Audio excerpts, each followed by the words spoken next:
¿Qué tal? ¿Cómo están? ¿Qué tal, Guillermo, Miguel, Marcela Campagnoli, diputada? ¿Cómo está usted? Bueno, a todos muchas gracias por estar aquí nuevamente. Estamos por empezar. Ahí tenemos a otro profesor. Hola, Víctor, ¿cómo estás? Lo tenemos a Jared también. ¿Cómo? Jared también está, si quieres saludarlo. Oh, Jared. Hi, Jared. Welcome. Have you adjusted the interpretation on your screen at the bottom? I'm working on it now. Está Chicho. I think I got it. All right. Okay, for the English speaker, yes, you need to choose the English channel in the interpretation button. And if you want to mute the original language, when somebody is speaking in Spanish, you are not going to listen. You will listen in English, 80%, but 20% in Spanish. So what you can do is to turn off the original language. You will find the option there. Presidente. I can. Ok, vamos a dar Sounds comienzo. great, thank you. Esta es la séptima clase del programa de Estudios Americanos que lleva por nombre Entendiendo al Gobierno y la Política de los Estados Unidos de América, bajo la dirección extraordinaria y de excelencia del congresista Brian Byrd. Estamos desarrollando un programa absolutamente vanguardista con expositores de primer nivel. Hoy tenemos como tema algo muy interesante para un país federal como la Argentina, como los Estados Unidos de América, que son los gobiernos subnacionales. Así que tenemos tres miembros del Consejo Municipales de dos ciudades distintas, y también tenemos a la representante de la Cámara Baja del estado de Washington, que es el lugar del congresista que sirvió como congresista durante más de una década en el Congreso de los Estados Unidos. Así que, Brian, la clase es tuya. Muchísimas gracias. Gracias. Si puedo repartir mi pantalla, por favor. Sí. Yes. Okay.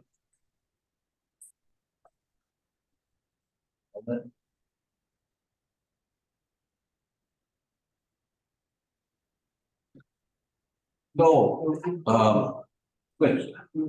So we have a great opportunity today. We have been studying so far the federal government. We discussed the legislative branch, the executive branch, the judiciary, and we have looked at the history of our country.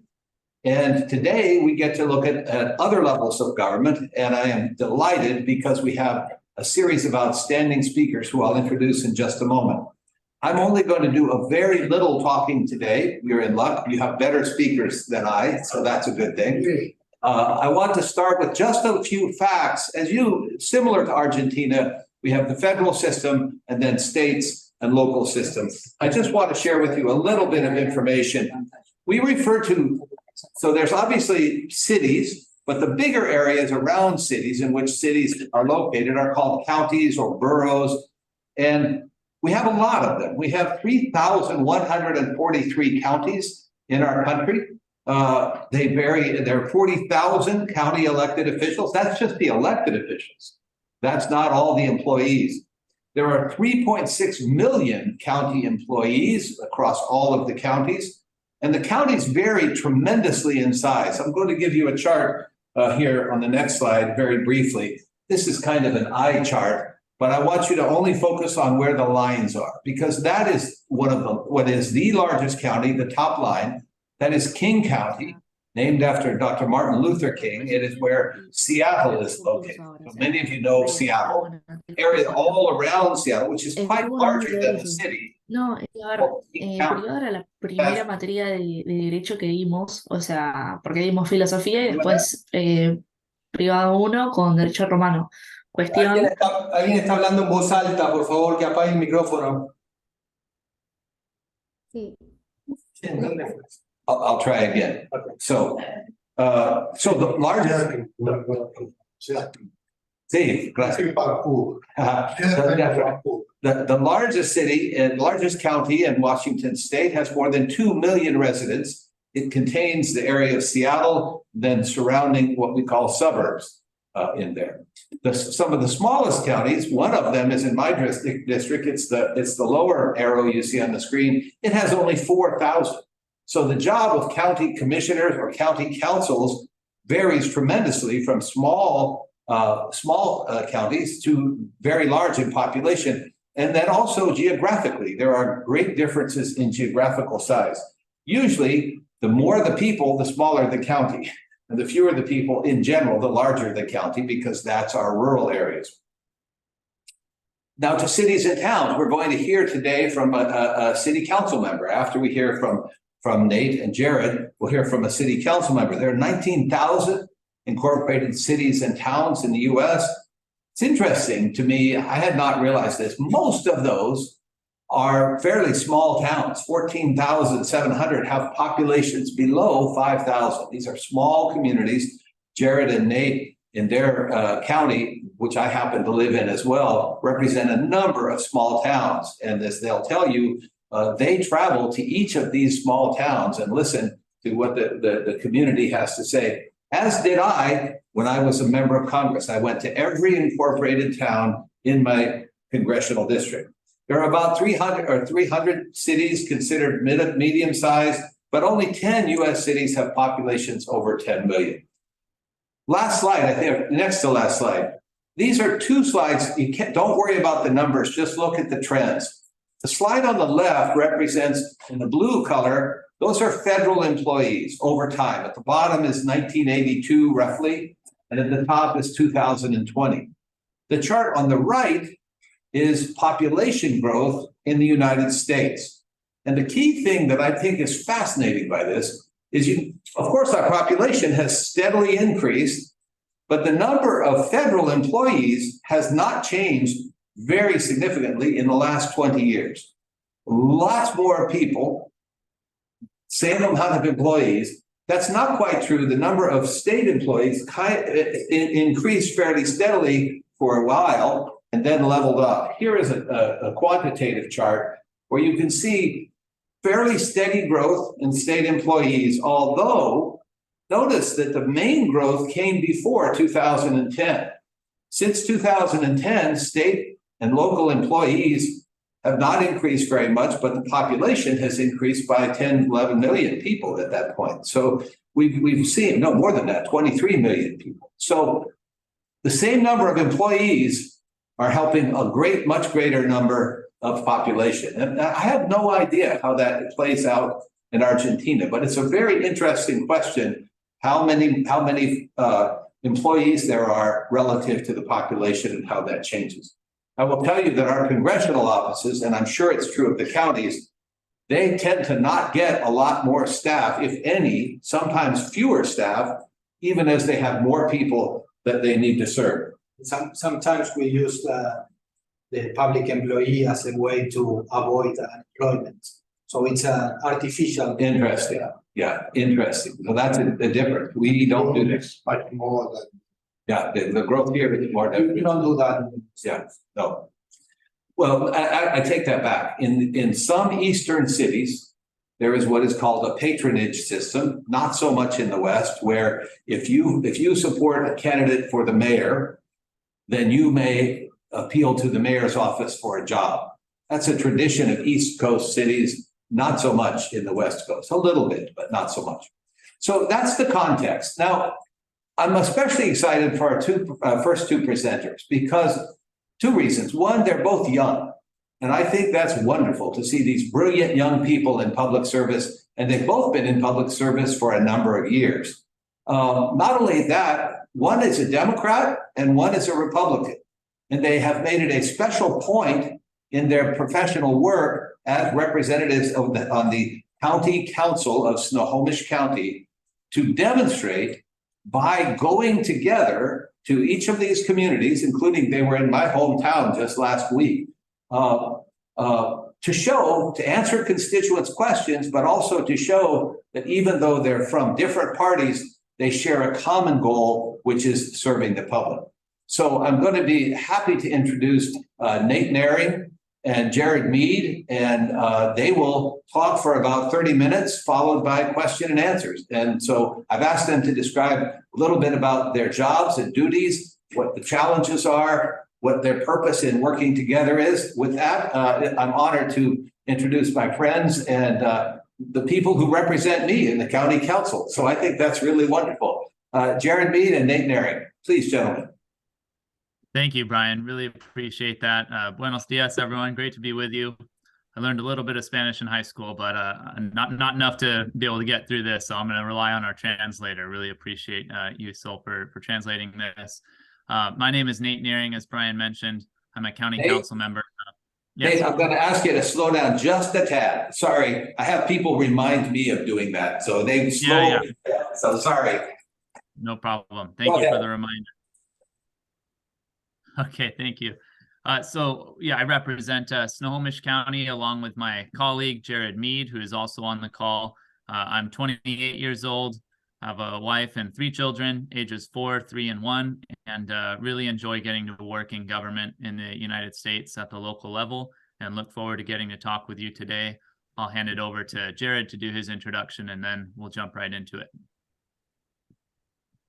Thank you, Nate. Hi, everyone. Buenos dias. Thank you, Congressman Baird, for inviting us to this. I love the program that you have set up here, and I'm happy to be a part of it. My name is Jared Mead. As Councilmember Naring has said, we serve on the Snohomish County Council together. I'm actually the president or the chair of the Snohomish County Council, and Nate is the vice chair, which is something we like to point out because, like Mr. Baird said, I am a Democrat and he is a Republican. We represent 2 different political parties, and yet we're both in the upper levels of leadership on the county council, which is something that we'll get into, I think, a little bit later. Nate mentioned that he's 28 years old. He's the youngest on the county council. I'm 32 years old. I've been on the county council for 3 years, but before that, earlier in my career, I served at a city council level. I was a city council member in a small city called Mill Creek in Snohomish County, which is where I grew up. And after I served on the Mill Creek City Council, I served for 1 full term, 2 years in the Washington State House of Representatives before leaving in 2020 to join the county council. So I have an interesting perspective on multiple levels of government. Although I am young, I have been in elected office for a handful of years. And I really do look forward to the discussion about the local government level, county specifically, because it is my favorite level of government that I've served in so far. So thank you. I'm looking forward to the discussion, and I'll give it back over to Nate. Perfect. Thank you, Jared. Well, the first thing we wanted to touch on is just kind of the overall system of county government. Brian gave a really great overview. So Snohomish County, which on that list, Brian talked about how King County was the largest county of Washington State.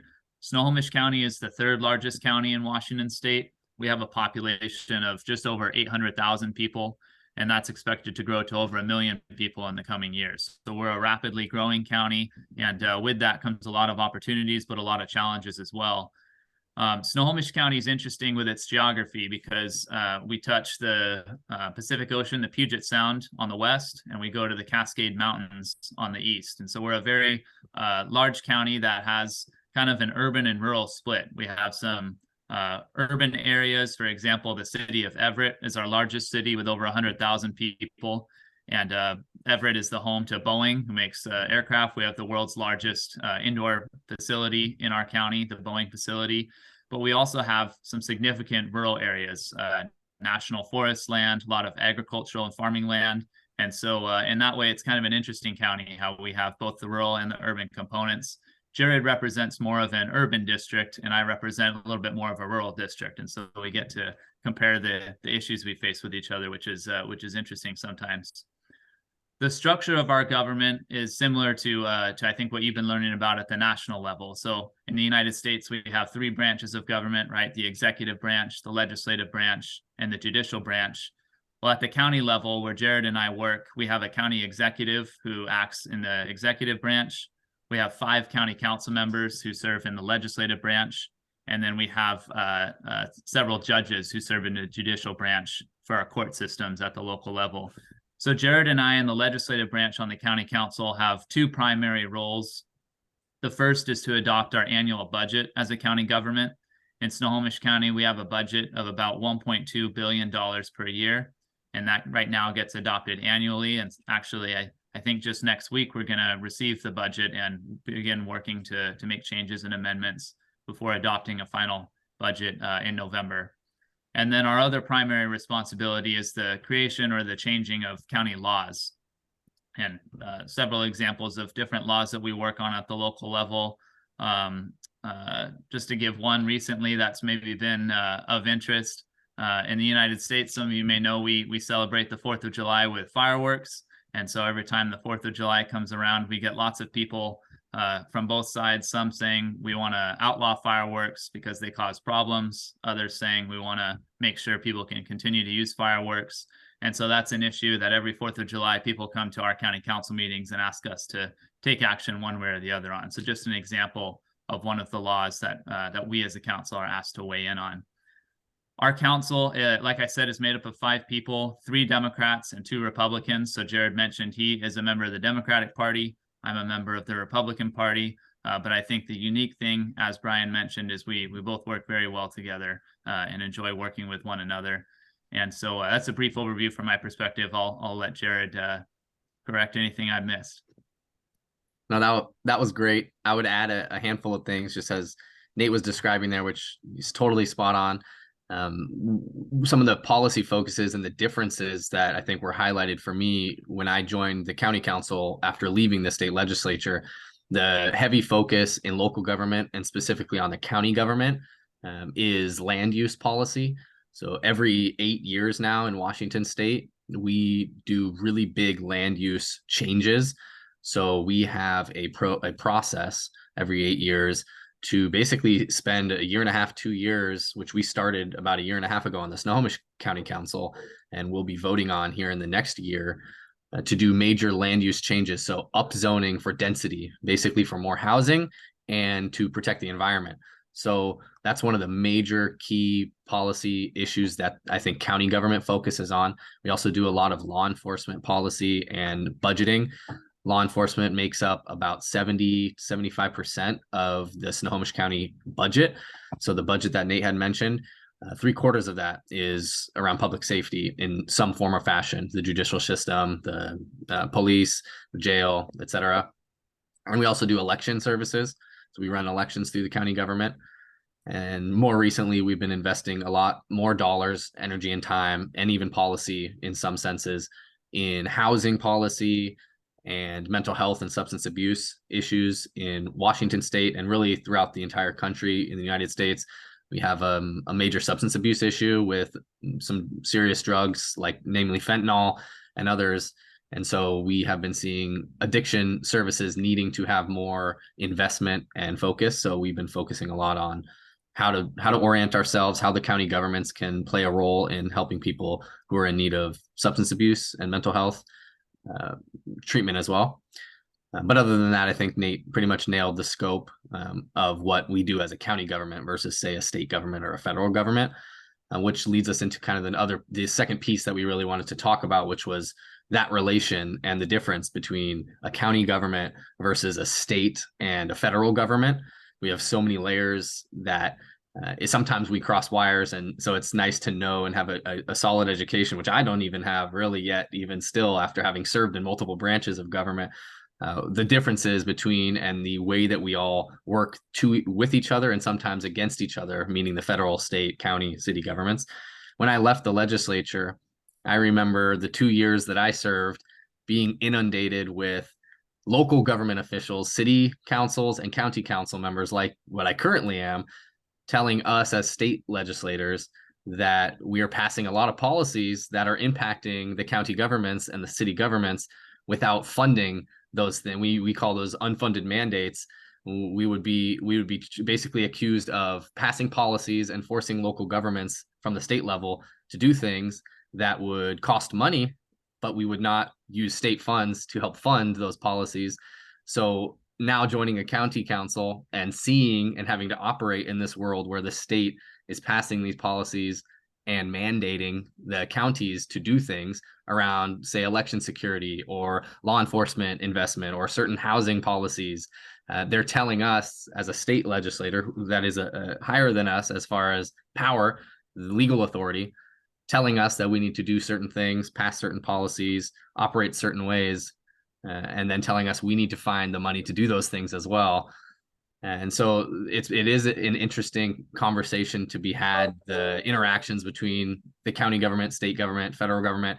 On that level of three, we are at the bottom. On the county level, we are at the whim of what the state is forcing us to do, telling us we need to do.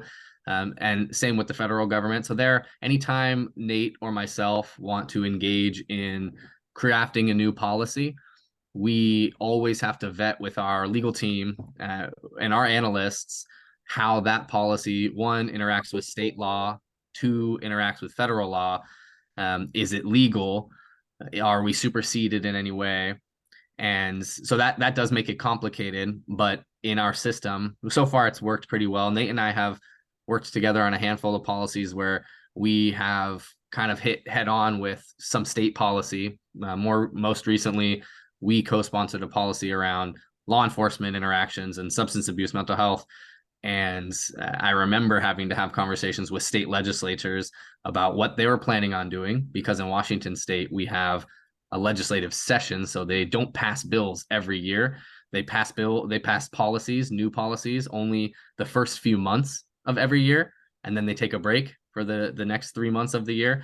So during that window, we as a county government that operate all year long are always paying attention, most specifically during that period of time, the first 3 or so months of the year, to see what the state is passing, what new laws, what new policies the state is passing, so that we can know how we need to respond and what policies we might need to do or how it's going to impact us for our budget vote that coming year.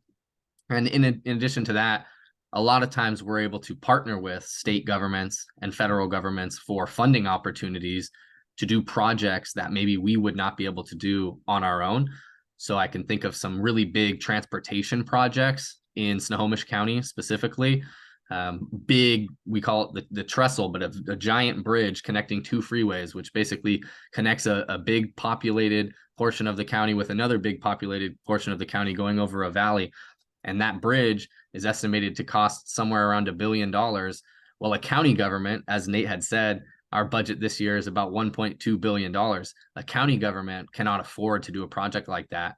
But when we partner with the federal government, our Congress people, and our state legislators, and then we put some dollars into it as a county government and the local cities as well in this scenario, then we're able to accomplish bigger things. So big transportation projects, big investments for, say, environmental electrification of our vehicles, things that the whole community is going to thrive with.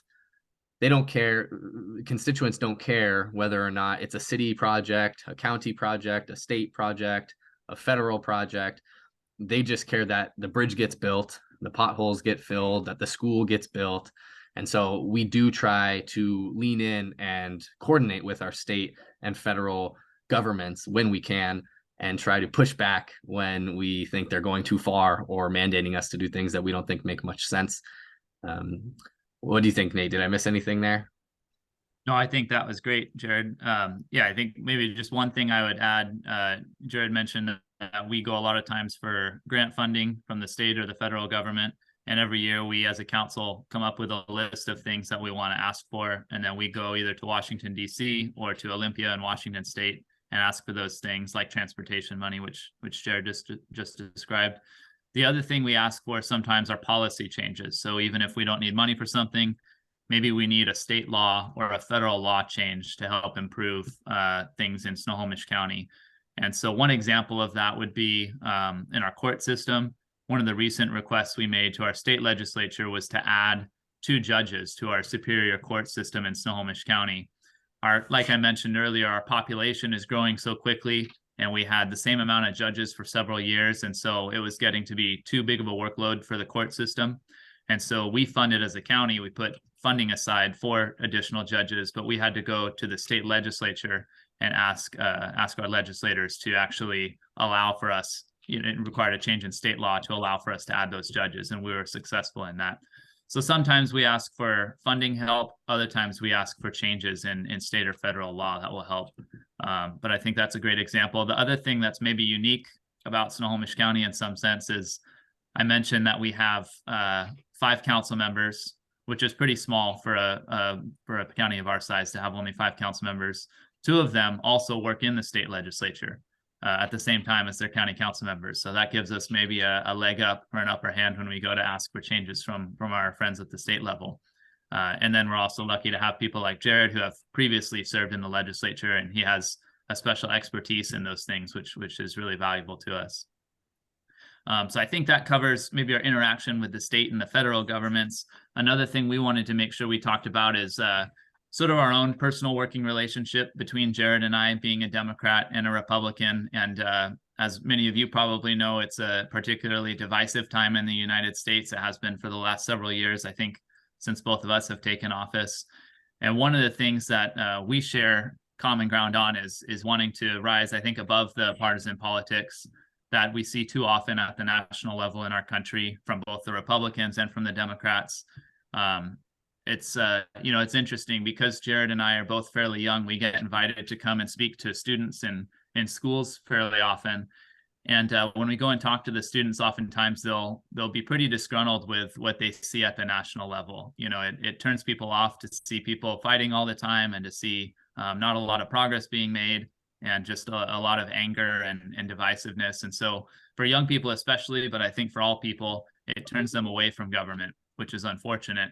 And so what Jared and I have really tried to do is set an example as much as we can at the local level, and how to be respectful to one another, even when we're disagreeing, to be that to do that civilly, and really just to be able to talk things out with one another and see, even if we're coming from a different perspective, if we can find some common ground and address the common issues that we're facing. And like Jared mentioned, we've had several situations where we've been able to do that on.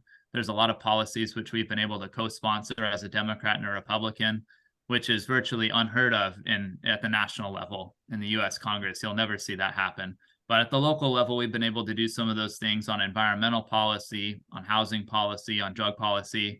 And I think that's really important, that we get back to a place as a country where we can have that. We can have Democrats and Republicans working together on those common issues. And I think one of the things that's been really helpful for Jared and I is we have a lot of similarities. We're pretty close in age. He's a little older, so I like to make fun of him for being an old man sometimes. But we both have kids the same age. We both have 3 kids. They're almost the same ages. Both of our spouses are teachers in the public education system. And so we have a lot of similarities in our background.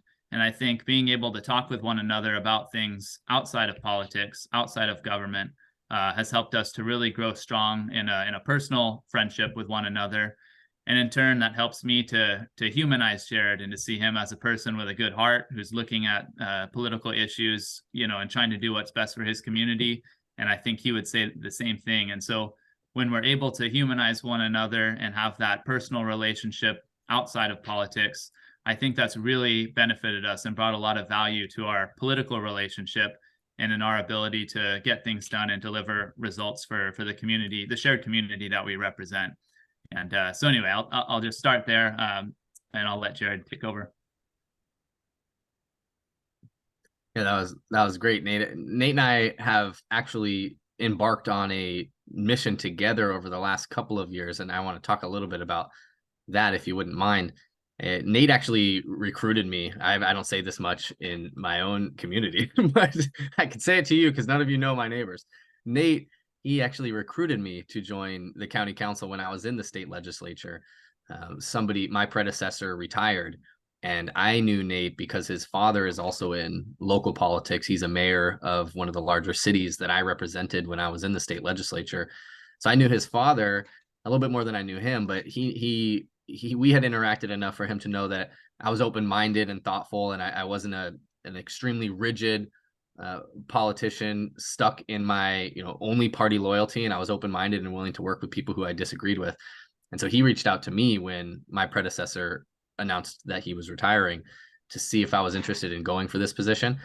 And so when I first joined the county council, after I decided, yes, I'll go for it. When I first joined the county council, Nate and I had a sort of a smaller friendship at that point. But like he said, we had a lot of similarities on a personal level, around the same age, both grew up in the same area. Generally, our wives are in the same education system. They're both teachers, and we have young kids the same age. And so we had a personal bond. But politically, you know, we thought very differently about a lot of major issues, especially if we were just talking about issues on the national level. But what I really like about local government specifically is that the issues are, you can touch these issues. They're much less emotional in some senses. In some senses, that's not the case, but they're much less high level emotional issues. Like, we're not arguing about abortion rights or same-sex marriage or gun rights and things like that on the local level. Like we spoke about earlier, we're focused a lot more on meat and potato issues that impact everybody's daily lives, the transportation issues, housing issues, human services, elections, public safety. And so we're able to then put those differences and some of these more polarizing issues aside and have conversations because we had humanized each other on a personal level and had a personal relationship. Well, that kind of came to a head in January of 2021, when in the United States, we had a big election and there was a riot in our national capital. And it was a partisan issue. A lot of the Republican Party felt one way and the Democratic Party felt a different way. And everybody was hating each other, throwing threats online. The different news sources were representing it differently, the scenario. But what Nate and I knew was just, this is a really sad time for our country. And we had been messaging back and forth during the unraveling of this riot. And we decided we wanted to write something, say something publicly. So we co-penned an op-ed together, and we submitted it to our local newspaper, and they published it. And it was basically just a call to bring people together.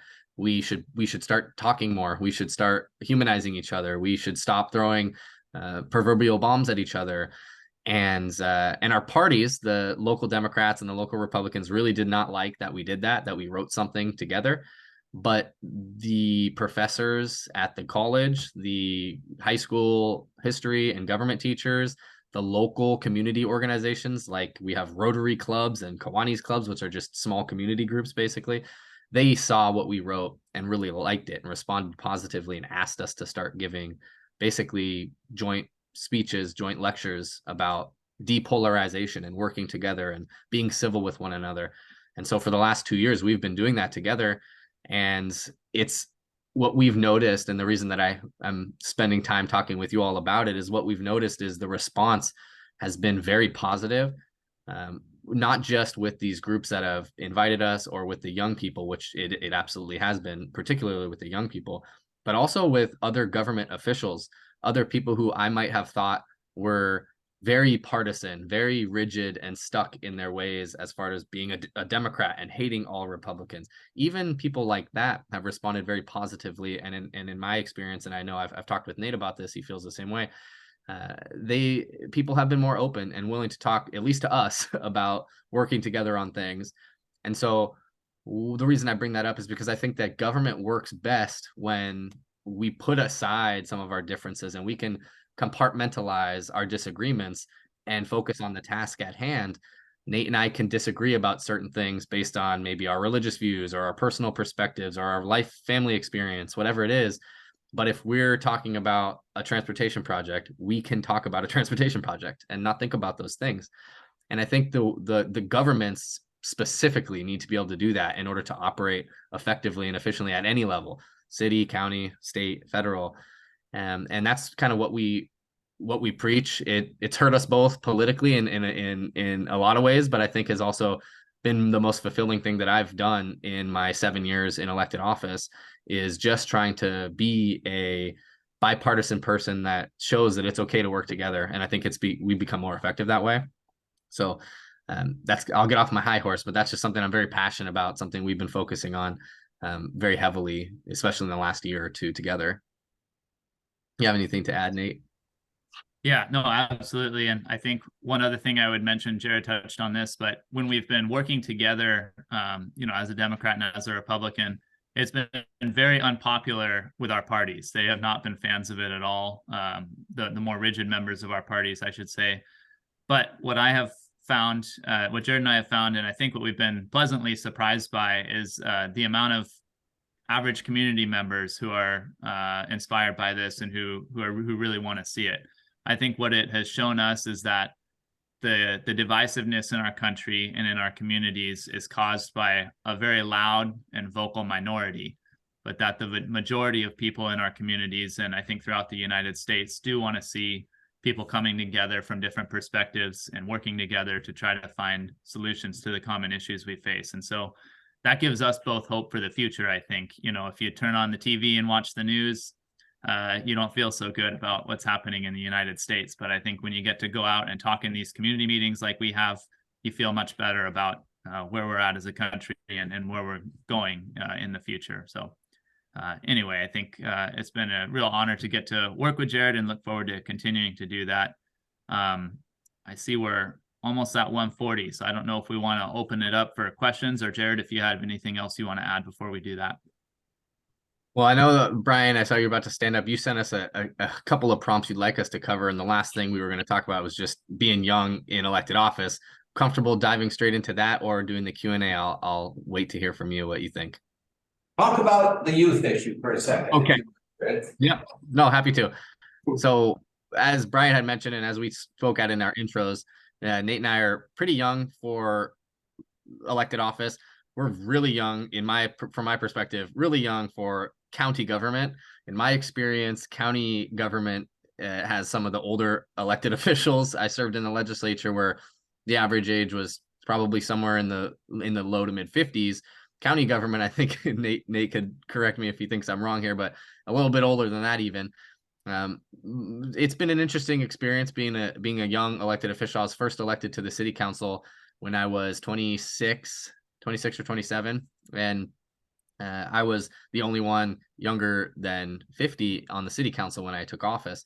And what was interesting about that was some of the policy perspectives or policy topics that were talked about. I remember distinctly my very first city council meeting, sitting down, and the discussion that was on the agenda, because I took over kind of in the middle of a term, was about a public Facebook page for the city, because they were trying to figure out if they were able to create a Facebook page for a city, if the public would be interested in that, if it would be helpful. And so then some of the questions when the city council members were asking our communications person or our analyst, the staff member who had been presenting the topic to the council, were things like, are you allowed to control the comments that are on the page?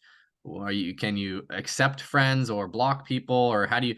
And so it was interesting to hear in government a very the topic that was pretty much unknown to certain council members, actually the entire city council at the time, and then have a perspective come from someone in their 20s to just basically say, okay, here's what I would think, here's why it would be useful for me as a 20-something-year-old to get information when you're talking about street closures, or you're talking about certain parks that we're considering investing in, and asking the community about these things, or doing public polling.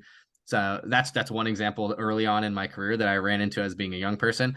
Lots of policy topics. I have young kids. I have 3 kids under 5 years old, 4-year-old, 2-year-old, and 1-year-old.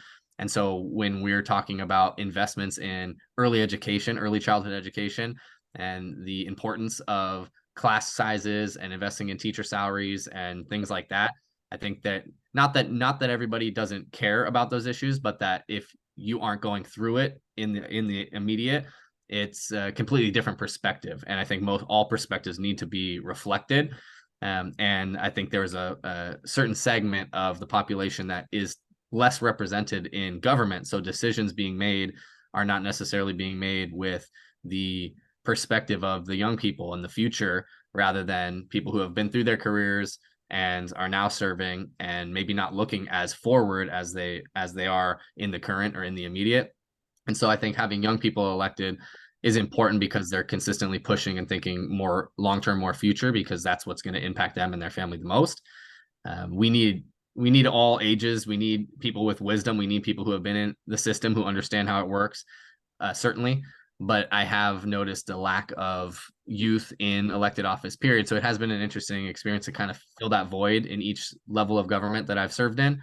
I'm not as young as I used to be, and I'm no longer the youngest on the council that I serve on now, even with Nate's baby face over there. But I do think being a young person is something that's been valuable.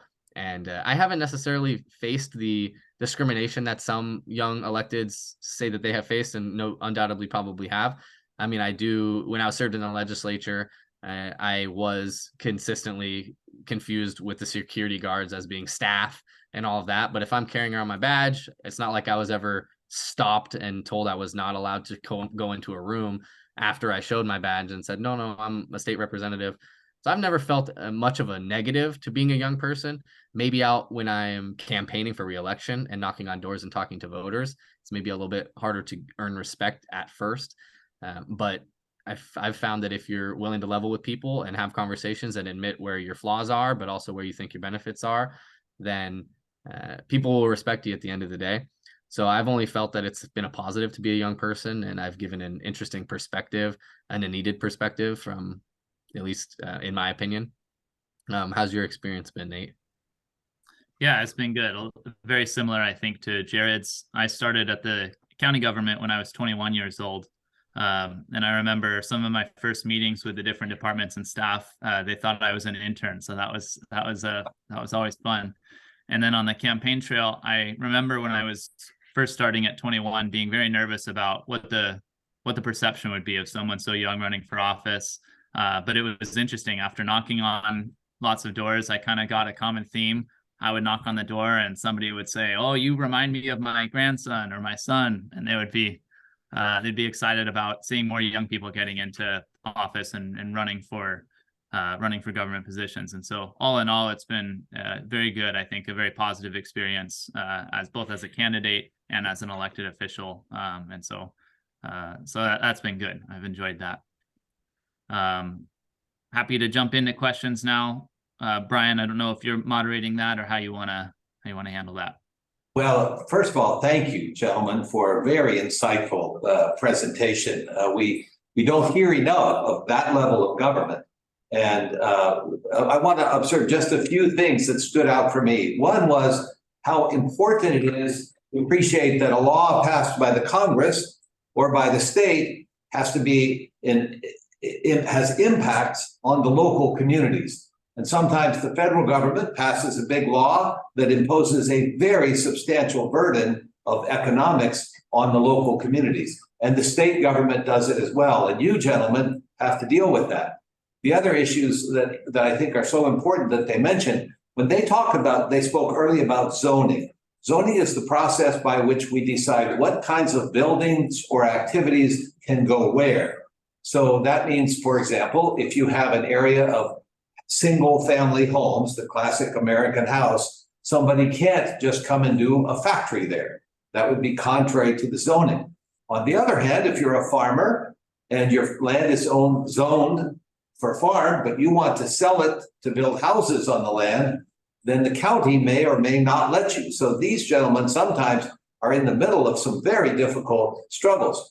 The other thing that stood out for me, and then I want to open it up, and one, if I may, I want to ask the young people especially to ask these questions. The other thing that stood out for me, Nate and Jared, and I think I know the answer to this question. If you watched the C-SPAN, the broadcast of the Congress, on the daily activities of the Congress, I would bet that well over 50% of the comments that are made during the so-called hearings or debates are designed to attack the other side. Not just to disagree and try to solve a problem, but an enormous amount of time is spent criticizing and attacking the other party.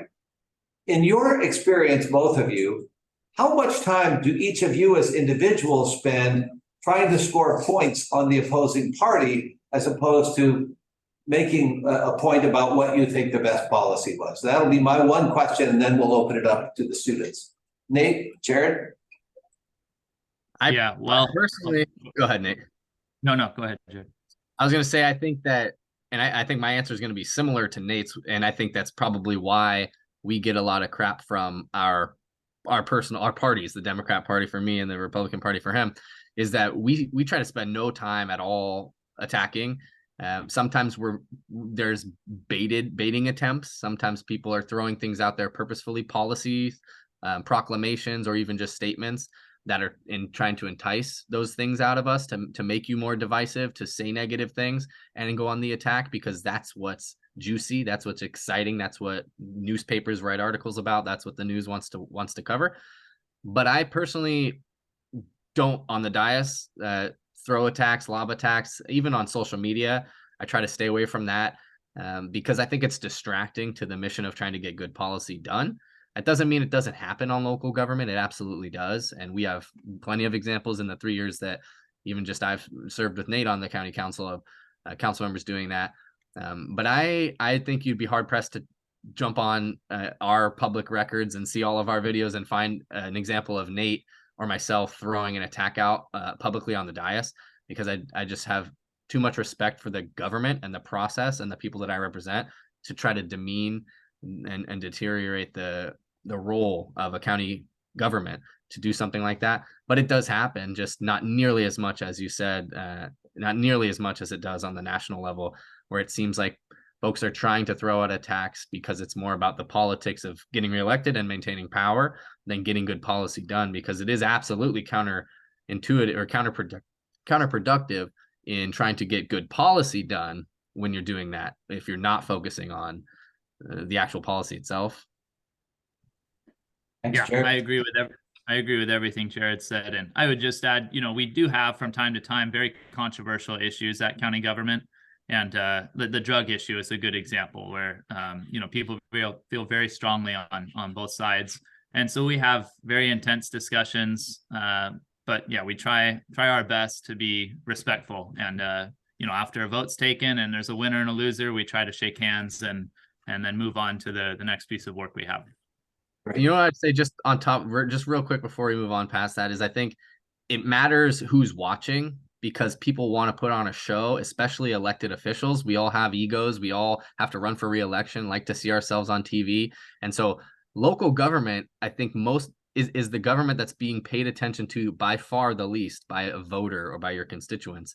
And so there's a little bit less incentive for me to say something salacious to get in the newspaper, because I'm not necessarily guaranteed to get in the newspaper, even if I say something crazy, because not a lot of people care about what I'm doing on local government, as sad as that is. On the national level, these policies that we have so much national attention with the major news organizations, Fox News, MSNBC, etc., CNN, that there's so much opportunity if you're a congressperson to say something salacious to get on the news. And so I think the more cameras and the more people are watching, the more incentive there is for an elected official to engage in that kind of activity. Excellent point.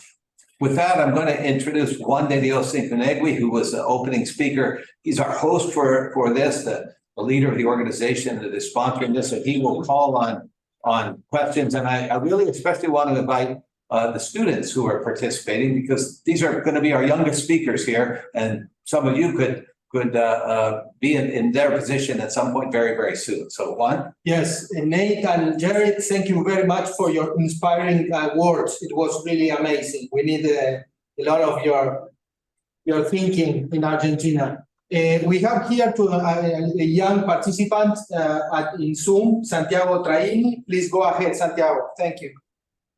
Thanks to you. Thankfully, you kind of spoiled most of the layers the question aims for. I'm talking about being young and the path to public office. But what's kind of how do you overcome inexperience on your job? And what's the path you have to do after graduating from college, or maybe even earlier, to go onto that road? And which differences do you see between your generation in the political agenda that you set and the way you do things, whereas older people and older generations? Yeah, great question. Thank you, Santiago. And just a quick note before we start this, I'm going to put my email, and maybe Jared can do the same. So if there's any questions we're not able to answer today, you're all welcome to email us at any time. I'll put that in the chat. But great question, Santiago. I think one of the things that I would say in moving from maybe graduating from school to public office, in the United States, I'm not sure how it is in Argentina or other countries, but all of our governments, local governments, counties, cities have different boards and committees, really on any subject you can think of: arts, economic development, parks, that you can volunteer on to get involved with. And so there's lots of opportunities to sign up for something. Of course, you don't get paid for it, but it's something that you can add to your resume and that you can then use as experience when you decide to run for office, that you've been involved with something and been working on something. The other side that I think both Jared and I have done in our individual capacities is getting involved with a political campaign.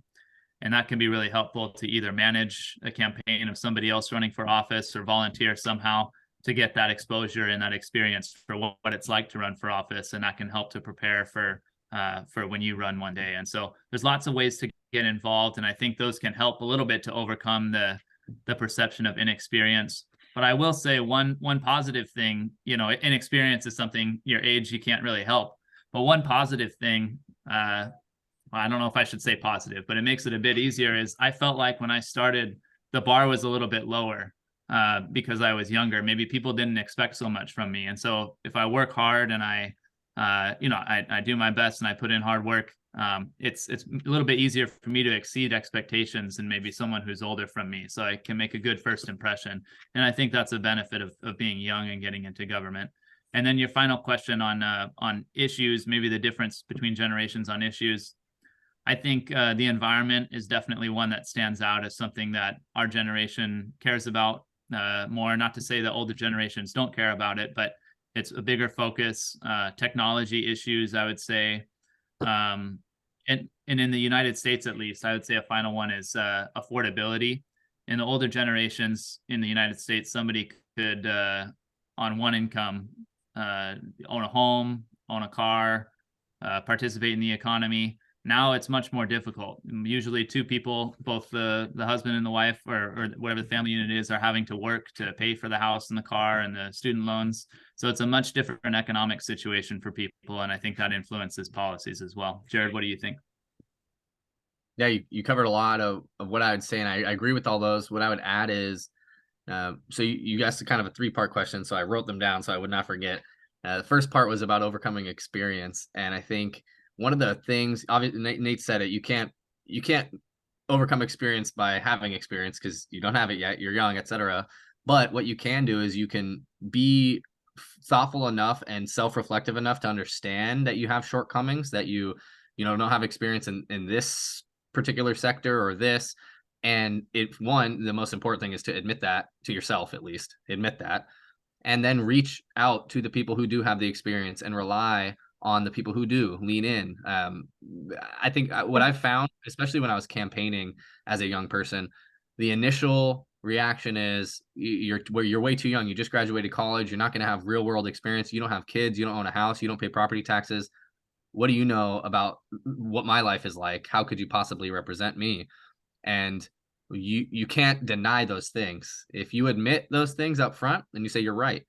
Here's what I do have, though. I have the energy to reach out. First of all, I have the internal fortitude and confidence to admit that you're right. I don't have experience in this or in that, but I don't have any ego or pride. I'm going to be reaching out to these people, or these are the people that I've surrounded myself with already, who do have the experience. On my campaign team, I hired people older than me and smarter than me. When I got elected, my analyst was older than me and smarter than me. And I relied on those people. I had mentors in elected office who had been there longer than me to lean into and to rely on for advice, people that I grew to trust. And so you can overcome an experience by seeking experience. And you don't live in this world by yourself. And so utilize the experience and the skills around you, the people that your circle, and build a good team around you. So that's, I'd say to that. The pathway to being elected as a young person is, Nate was right on with that. What I would add is you have to also do it. You have to pull the trigger and actually run, because you'll build it up in your head. And I know that I did. I certainly did this. I built it up in my head. I built it up. I'm not ready for this. I got to wait 2 more years. I need to be in the perfect station in my life. I need to, have this. I need to own this house, or I need to be married first, or I need this or that. And in a true democracy, you run for office, all you need is enough votes to win. You don't have to check any boxes as long as you convince enough people that you're the right person for the job. So put your name on a ballot and go knock on the doors of the people who are going to vote and talk to them and hear from them, listen to them. And if you have the right message and you're genuine, I've found that you're going to stand out, because a lot of people in elected office and in politics get in it for the wrong reason. And people know that. Voters can feel that. And if you're not genuine, then they'll look for someone else. So be a genuine person and go out there and work your butt off, be honest. And then you said difference between the older generations. So Nate mentioned a couple of issues specifically. So maybe I agree, education and all that. I would say environment are specific issues. But generally speaking, whether you're 80 years old, 25 years old, just getting started, everybody has heard at some point in their life by someone older than them, this is how it was for me, or back when I was your age, this was my scenario, or, this is how I experienced your scenario. And everybody has experienced the response in your own head to that, whether you verbalized it or not. That's not how it is anymore. You've been through it. Happened to me when I went to college, happened to me when I bought my first home. It happened to me when I am currently struggling to figure out the early education, daycare, childcare scenario in my own family. My parents have said that to me. Well, back when I was your age, this is what I did. Well, every generation experiences the world, the economic situation differently. And so I think it's vastly important. It's not a discriminatory thing. We need people who are 85 and who have been through multiple generations of the economy and multiple cycles of things. But we also need people, and there's a lot of elected positions, a lot of elected leadership positions in a state legislature or in a federal Congress. We need a lot of diversity in age, just like we need diversity in gender, diversity in race. We need diversity in age, because you do need to have younger people who are experiencing the world in a different way than someone who experienced being 25, 60 years ago and doesn't know that college now costs the same amount as 2 cars if you just want an undergraduate degree in the United States. Back when my parents were in school, which was only 30 years ago, it was $5,000 and you could get your degree. Now it's $5,000 per quarter of the year. You graduate with $50,000, $60,000, $70,000 in school debt. And so there's just a lot of differences every generation experiences. And so we need multiple perspectives, I guess, is the point that I'm trying to make. And so if you're considering running for office, run for office. Por favor, ¿te presentas? Hi, my name is Anna. I'm a law student. I wanted to ask you, how do you get the local government closer to the people? Because here in Argentina, we also have a federal system, but we sometimes forget about the local government and their efficiency. Because as you said, it's easier to solve problems in a smaller scale, but sometimes we only focus on the state or federal government because it has the money, it has the power. And how do we get that importance back to the local governments and the communities? I think a lot of that falls on the local leaders. Nate and I have taken it upon ourselves to be proactive. We have town halls that we do, bipartisan town halls that he and I have hosted ourselves throughout the entire county. So we go out and we talk to the local city community leaders, we went to the local libraries, the local community centers, the local community gyms, and posted flyers. So we've done our own advertisement of town halls. So we've been proactive about creating our own group events and then showing up and being available for question and answers. We do presentations. I go out to all the cities within my county council district. I have 4 big cities within my within the area that I represent on the county council. And I go to those cities once a year and provide presentations so that the community members in those cities, so basically my answer is that it's on us as local leaders to go out and be proactive and meet with the people in the community and show them how important the issues that we're working on are.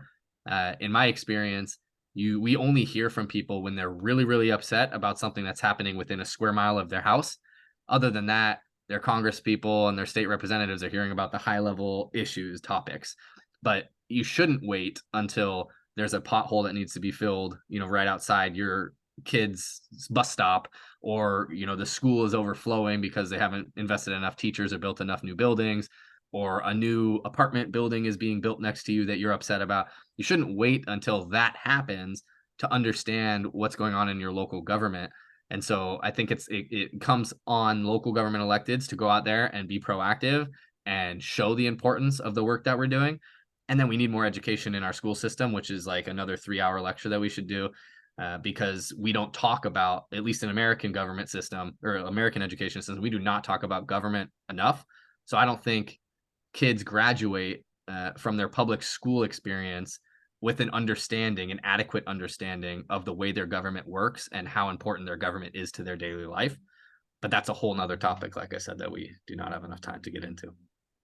Jared, and let me interrupt for a second. When Jared refers to a town hall meeting, some of you know what that is, but it's not a political rally. We don't pack the room with our supporters with signs and make big political speeches. We literally arrive at the town. We let people know I'll be in town on Saturday. It might be at a library or a school gymnasium. Anyone can come and anyone can ask anything they want. It's like you might see in the movie.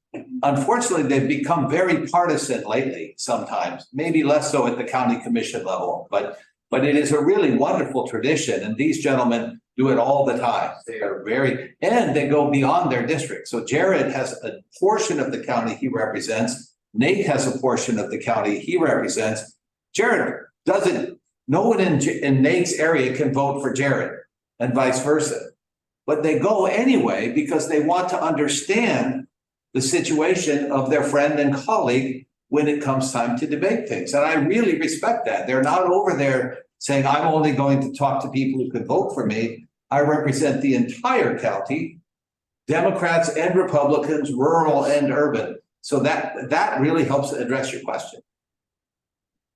Nate, did you want to add something? I kind of jumped in there. Oh, no, that's great. Yeah, Jared summed it up real well. Just briefly, I would say, I think another responsibility of us as elected officials is to be very accessible and very responsive. And I think that's something we can do a little bit better at the local level. You know, if you're in the United States Congress, you represent, I don't know, 600,000, probably more people. So it's very difficult to answer everybody who reaches out. But in local government, you know, we're much closer to the people. I live in the community with the people who I represent. I see them at the grocery store or at the shopping mall. And so I try as hard as I can, and I know Jared does this too, to respond to every email we get, return every phone call. So we're much, I think, closer to our community, and in that way, we're able to make an impact. The other thing to know about our county level is they have county professional staff, but their individual staff is pretty limited. What do each of you have as far as staff, personal staff? You just have one legislative aide. One person for all the issues they talked about, from transportation to education to public safety to zoning. It's a challenge, and they really have to stay focused. Other questions? Yes, somebody else? Yes, please go ahead. Are there committees on the city council? I mean, there is a few people that are members of the city council, of the county council. So my question is, are there like committees that see first the bill or of the county council just meet and discuss the bill? I just realized, Jared and Nate, we got so interested in what you were saying, we've actually run long. And I'm really sorry. It's a great question, but I'm going to maybe ask you to hold that because our next speaker can address that as well. Because is Susan Judkins, has she joined us? Pilar? Pilar está, oh, there she is, Susan. Well, Susan, if you'll wait 1 second, I just want to, Nate and Jared, perfect. Thank you, gentlemen. It's so refreshing to hear not only somebody, but people specifically, one thing Nate and Jared said several times that I want to really underline. They said that the members of their party don't like it that they talk to and respect one another. So not only did these gentlemen have to start into politics at a young age, but somewhere they had to look inside their heart and say, my goal here is not to make my party happy, it's to serve the people I represent, even if my party might be upset. And they both on their own ways. On Jared's side, the Democrats are mad at him for talking with Nate. And on Nate's side, the Republicans are mad at him for talking with Jared. It takes a lot of courage and a lot of integrity to maintain that sense of purpose, even when your party and some of your base, your core voters would like to change it. Jared, yes. Sorry, just one very short question about your future, because you look very passionate about your county. So I want to know if somebody offers you to go, for example, to Washington, D.C. to serve, I don't know, in a secretary or something like that. Are you looking at that future, or you like where you are? Yeah, I really enjoy county government where we're at right now. I feel very fulfilled, but yeah, at some point would love to work in some other government role, whether that's here in Washington State or somewhere else. And so I'm not sure what that is yet, but would really like to do that someday. Okay, good luck then. Well, thank you all. Thank you, Brian, for the invitation. Thank you, everyone. Thanks, Brian. Thank you very much. Very grateful. Thank you both. Take care. Thanks so much. Thanks for the work you do. Well, our next speaker has been watching, and I am so privileged to introduce her. So the county, of course, is a big geographical area. The cities are smaller and the towns are much smaller. But if we thought that Nate and Jared are close to the people, Susan lives right in her local community. Susan Judkins is a member of her city council. She has been very active on national organizations of city councils. I'm privileged to know Susan because we're doing an effort together to create service museums, which I've talked a little bit about. I'll talk at another time. But Susan can share with us the experience of being a woman on the city council and all the things city council does. And Susan will ask you to speak for 15, 20 minutes, and then we'll take some questions for you. Does that work for you? It definitely does. It's a pleasure to be here. Thank you, Brian. And it's really a pleasure to talk to you in Buenos Aires, because it is absolutely one of my favorite cities in the world. I've had a chance to visit twice. And last time I was in Argentina, I also made a point to travel south to Ushuaia, since it is the southernmost city in the entire world. And I've done so much work with cities over the years, I wanted to see it.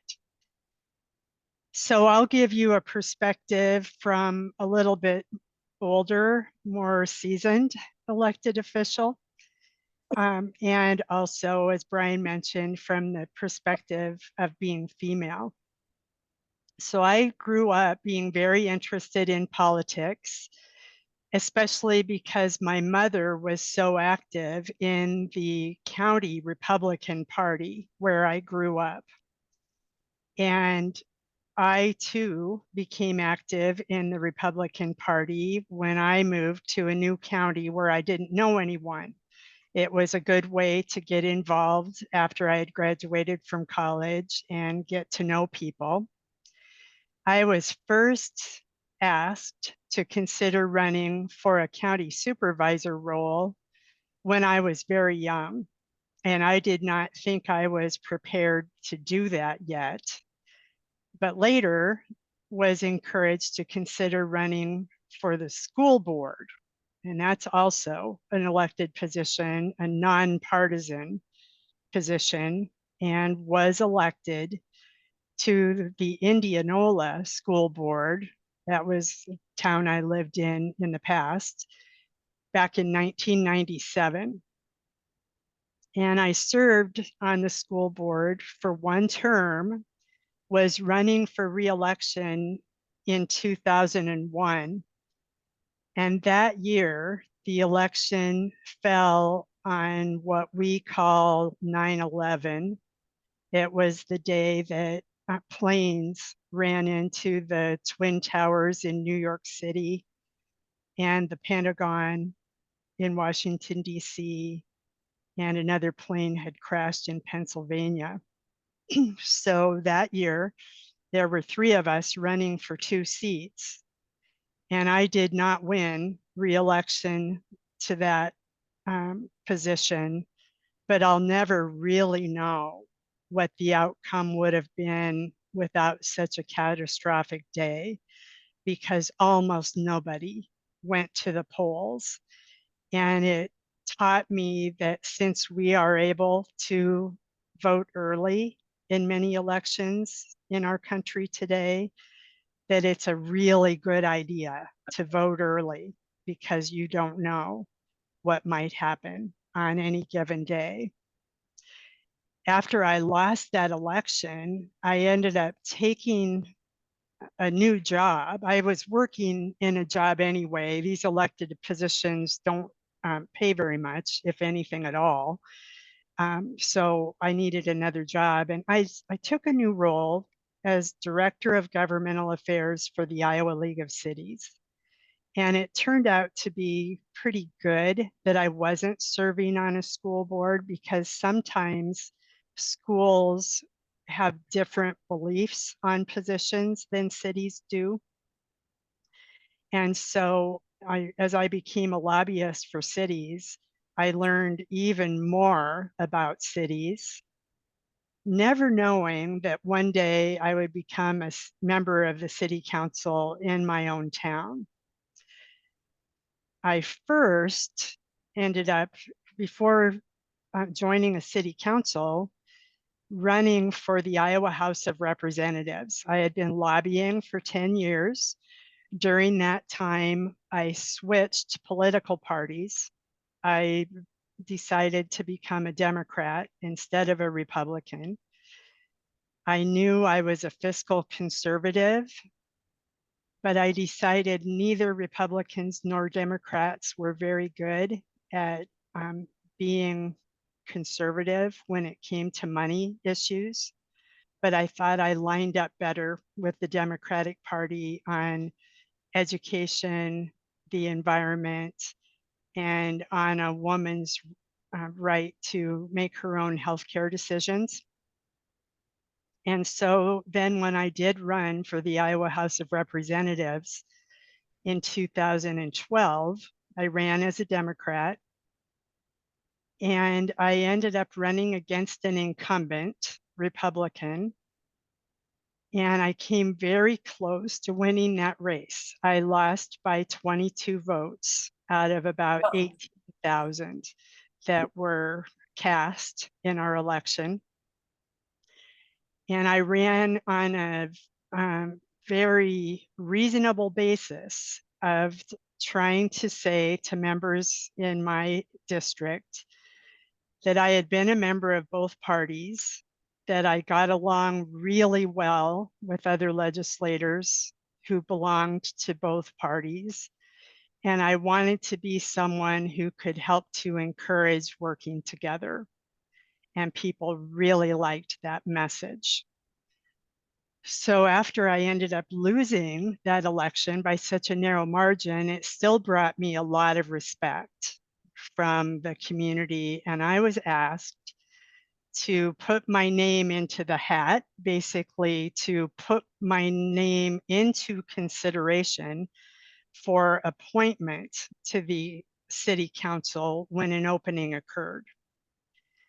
And there were 7 of us who went through a public interview process, and we were asked many, many questions. But I think partly because I knew a lot about economic development, and I knew a lot about flood policy, and flooding is something that my city experiences a lot. They decided to choose me. I was the only female among those who were applying for the position. And I joined a council that was made up all of men too.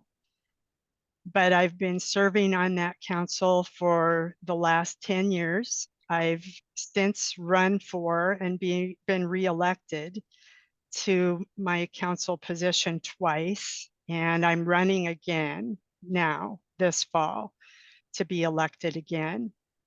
I've been going around knocking on doors, asking for support, even though I don't think I'll have an opponent this year.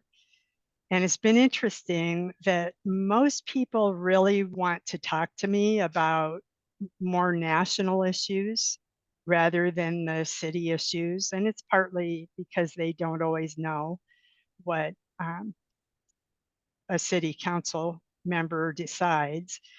But because of my many years of experience, I'm very able to answer the more national questions too. And it's been a good opportunity to find out what is important to everyone in my district. So I guess I would just close by saying that some of the things that have been really important to me in my role are, of course, supporting the economic development, flooding, infrastructure, and many other concerns. I am one of 2 elected Democrats and 3 elected Republicans on the council. So even though we're nonpartisan, we're not supposed to represent our party. You can kind of tell how people decide what they support. And I've been really glad to be in a more moderate position to be able to understand all sides and to encourage participation from members of our community to offer their insights when needed. I really encourage the city to start an economic development group since we don't have an economic development professional on the staff. And that group has been coming together to provide insight for the past year. And the newness of that group is a big reason I've chosen to run for one more term, because I want to see that group continue to generate more influence to the city and successfully help us focus on redevelopment. We are a suburb of the Des Moines, Iowa capital city, and we don't have much more room to grow. We have other cities surrounding us. And so we don't have room for new development. We need to improve our older developments. And so that's a focus for our city. We have about 20,000 citizens in our city. And when we are fully built out, we'll have about 25,000. Our budget is about a $70 million budget annually right now, just to give you an idea about that.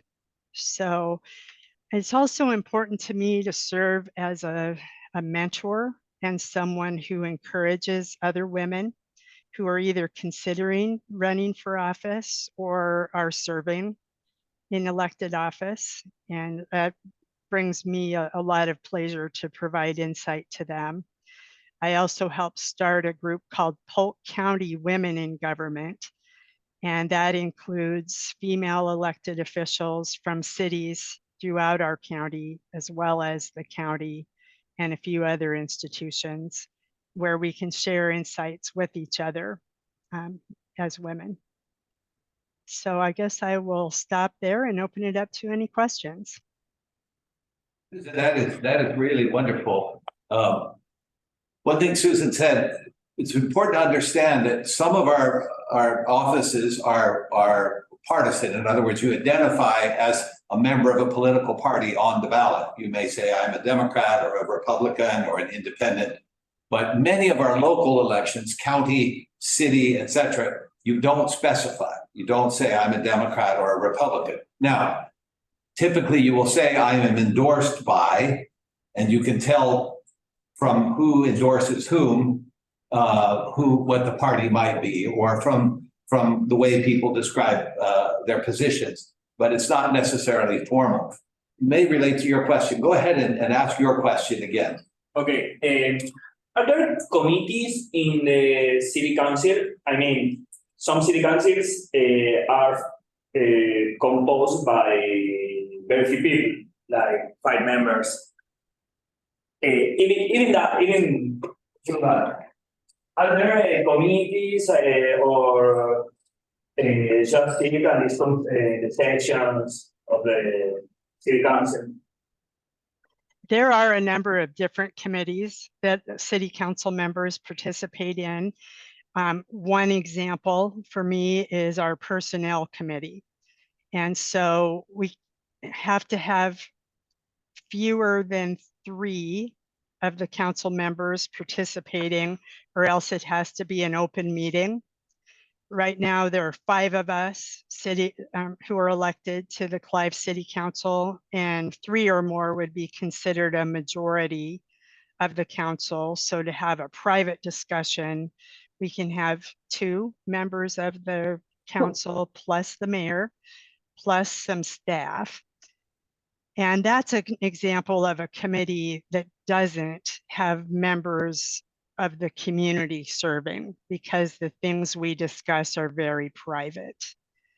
But some committees do have members of the public involved, like the Economic Vitality Committee that we started a year ago. And we have 2 council members kind of leading that committee, and then members of the public with relevant backgrounds serving on that. So there are a number of different committees focused on everything from zoning to the library to other things that council members participate in. And it's primarily members of the public who provide input through that process. It's really important. Thank you, Susan, for that. It's really important to understand that we have many positions that are elected. So Nate and Jared and Susan have talked about it. In addition to county council, city government, you might have an elected body that deals with power generation, one that deals with water and sewer, one that deals with firefighting, one that deals with, so you have, some of those are elected positions. And then even beyond that, there are appointed committees, as Susan is saying, so that the city council might say, we want to deal with the quality of our environment. So we're going to designate some volunteer citizens who serve on a council of an advisory council. They're not paid, they don't pass laws, but they make recommendations to the city council members. And that's a great way. It sounds like you got involved a little bit that way yourself, Susan. Yes, I did. In fact, I had served on the library board and then the planning and zoning commission before being asked to consider joining the council itself. Una pregunta. Okay, Madam Judkins, thank you very much for your work, and particularly for the good opinion about Buenos Aires. So you should come back. We will see you here. Oh, really? You were drinking mate? You were drinking mate? Yeah. Yes. I saw you. I saw you. I have 2 questions. First one about how really works in your county strategic planning and for example, participatory budget and all those tools for the administration of the city. That's one, very traditional. And the other one is more complex. It's about the cosmovision of the people of your city, and if it is possible, how is the impact of culture in the development of a city and at that level? Because in Argentina, for example, we are discussing a lot of that. How can we change some things related to our culture to improve the possibilities of the country for doing things better and try to change for good? So do you think it's really, because you are 20,000 people, right?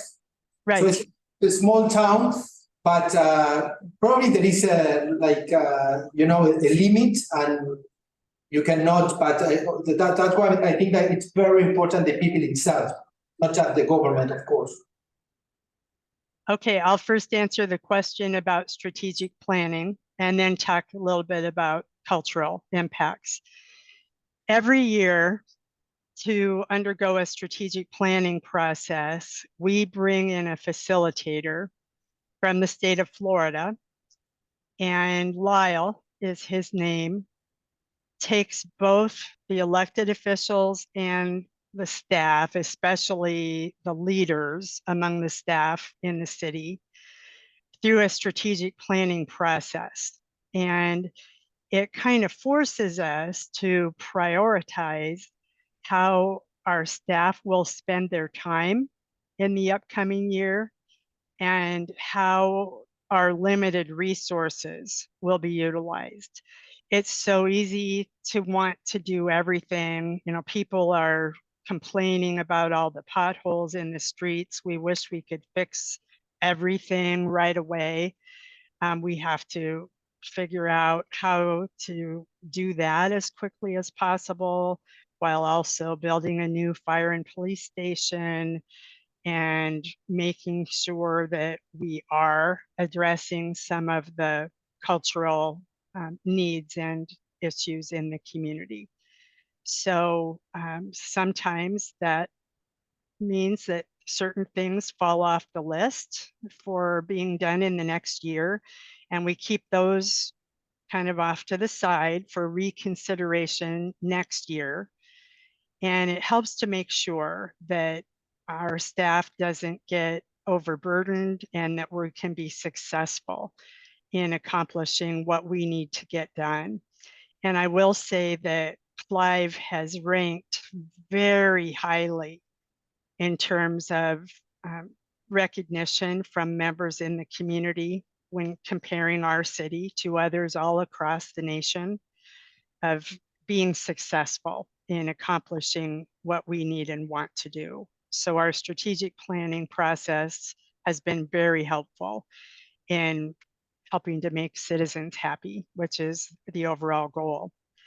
Then when it comes to cultural issues, one of the things that we experience in our community, because part of the community is very close to the older part of the capital city, and then over the years it's been growing out in new ways. So we tend to have more wealthy individuals in the western part of the city, and a lot more immigrants and lower income individuals in the eastern part of the city. And so as we are looking to help all members of the community, we have to be very thoughtful about, and some of that happens during the strategic planning process, on how to address the needs of both. And we are very focused on trying to make some improvements to some of the parks and roads and other things in the eastern part of the city. But we're also thoughtful about not increasing the property values too much to the point where people can't afford to live there anymore.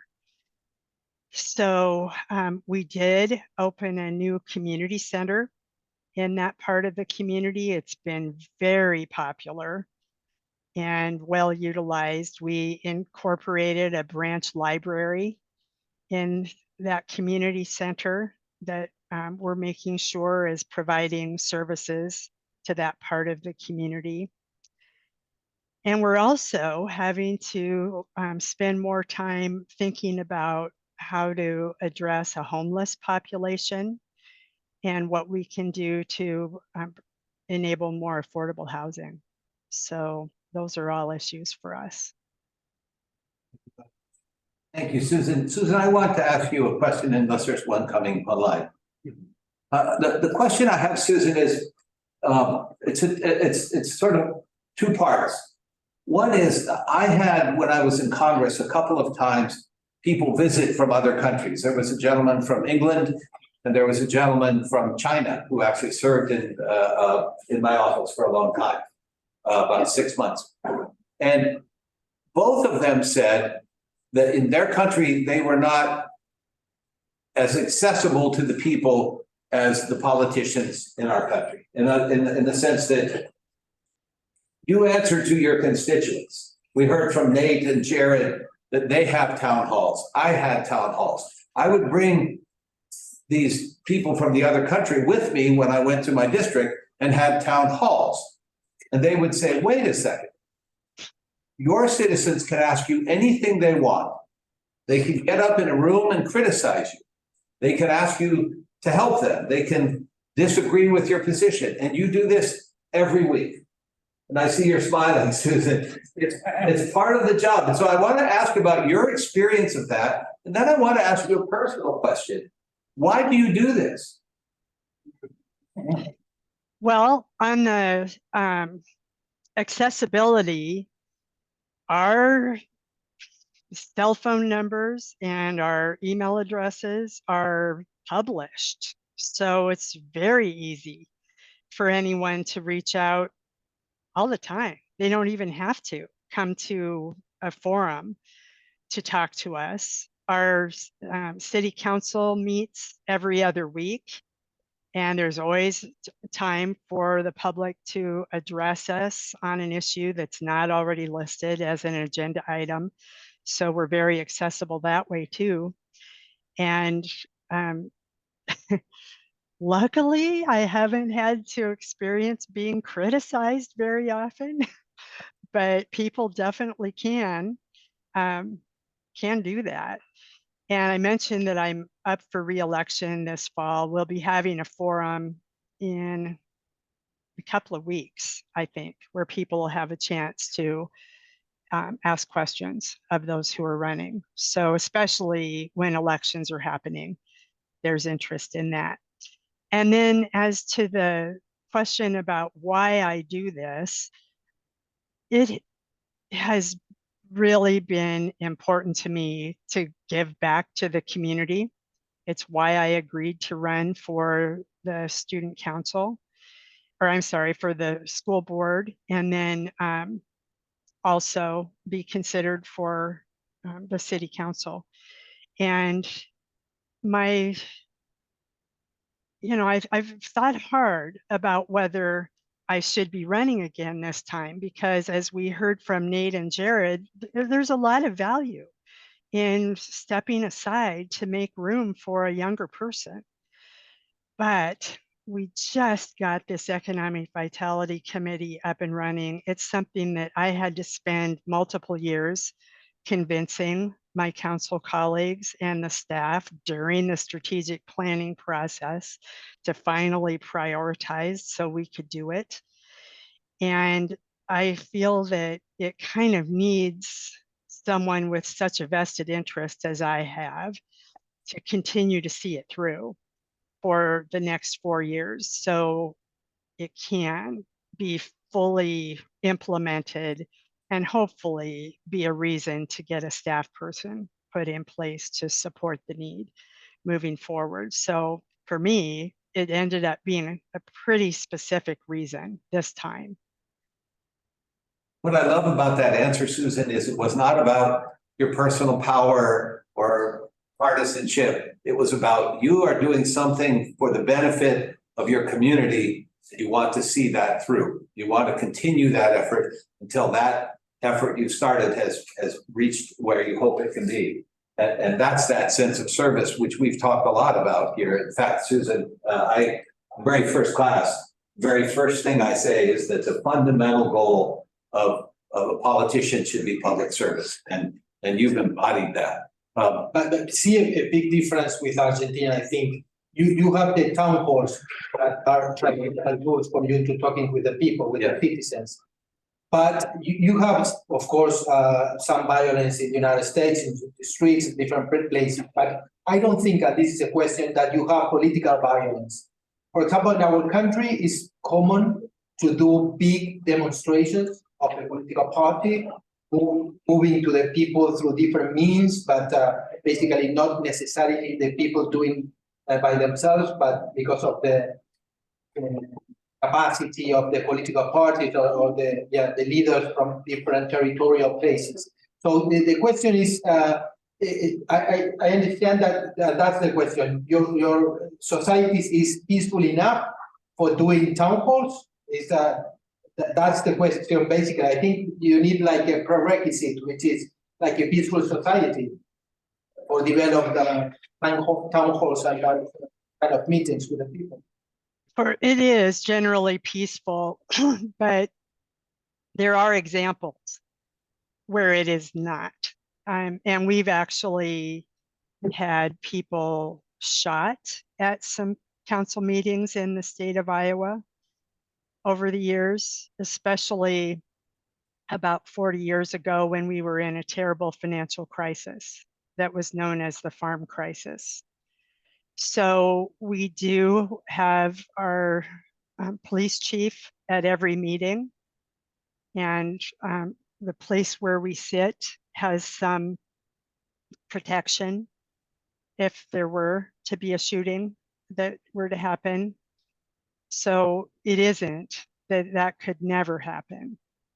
But I do understand it's not the same as you may experience in Argentina. The first time I was in Buenos Aires was in May, and I saw a huge demonstration in May. A lot of it was, I'm talking about the disappeared, but that was probably about 15 years ago.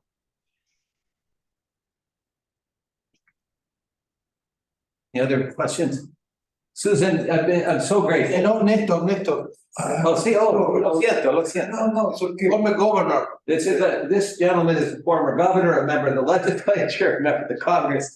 And I come from a little city of 34,000 persons, very little city. And from there, I jump as a legislator of my state, and then governor, then congressman, so on. And then outside, I was in the Argentine embassy in Rome, just coming from a little city. Well, we all know each other, and we talk of each other. You know what is a little city. And the thing is that some people envy the other. That's what we have in a little city. But we have between us, we are very close. When something bad happens to one, the others take care of him, and we go to the cemetery all together, you know, those kind of things. Just a little city. But I want to tell you one thing very important for you, and it's very different for us. When, after being from a party, you become someone to represent the people, you belong to the people, not to the party. To the party, of course, but more, but you represent your party, but you belong to the people. That's very important, because since you are elected, you don't care so much about your party, you care about the people that are asking for problems. Let me ask you one thing. What is your town means to the other? I'm talking from outside the town. It's not known as what, your town? Very, very special about anything special, I'm sorry to repeat the word. It's something very special of your town. So is the question, what's something that our city is known for? For the others outside your town. Yes, Susan. Your town is known for something special. Our town is known for the Greenbelt Trail. So our whole city has kind of a stream with it's like one big park going through the whole middle of it. And we don't have any other cities that are like that. The reason that happened is because in the past, our city councils were very frugal, and they were annexing areas into the city in a way that they would not have to build a lift station for water or sewer needs. But it ended up creating a lovely defining feature for the community as a whole. So our motto is Clive, distinct by nature. And we are known for our connection to nature. I think, let me tell you one other. I just heard that we are talking about old people, young people. I want to talk about ideas. You are very, very young, not only because you're age, but because your idea and your enthusiastic way of looking politics. Politics is something very special to find us something to do. It's not a kind of work. It's a very special kind of work. And let me tell you my compliments, because you are so young in your idea, not only in your idea. Lovely. Susan, thank you so much. Susan did this on very short notice. Thank you. One last thing about Iowa. Iowa is where the presidential campaign season basically starts. And so Susan, in her role in her party, has gotten to know many of the Democratic presidential candidates and maybe many of the Republicans. It's not a big state. It's a rural state, largely. And so all the presidential candidates come to the Iowa State Fair and everything else. I would imagine you probably had lunch with one of the Biden family at least more than once. Whoa.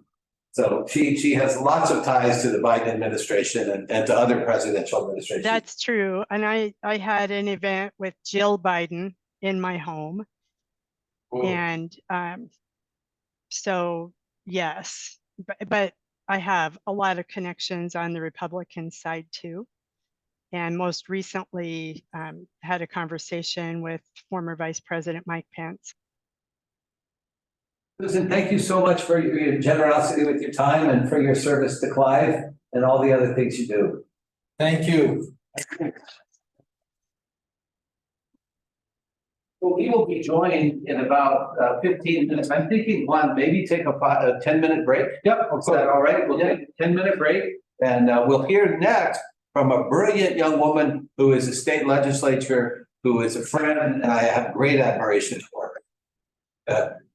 Stonier, and she'll join us at the top of the hour. She's a teacher. Les pido, oh, sorry. No, sigue. No, les pido a todos que por favor no se vayan del Zoom, que simplemente si quieren pueden apagar las cámaras, pero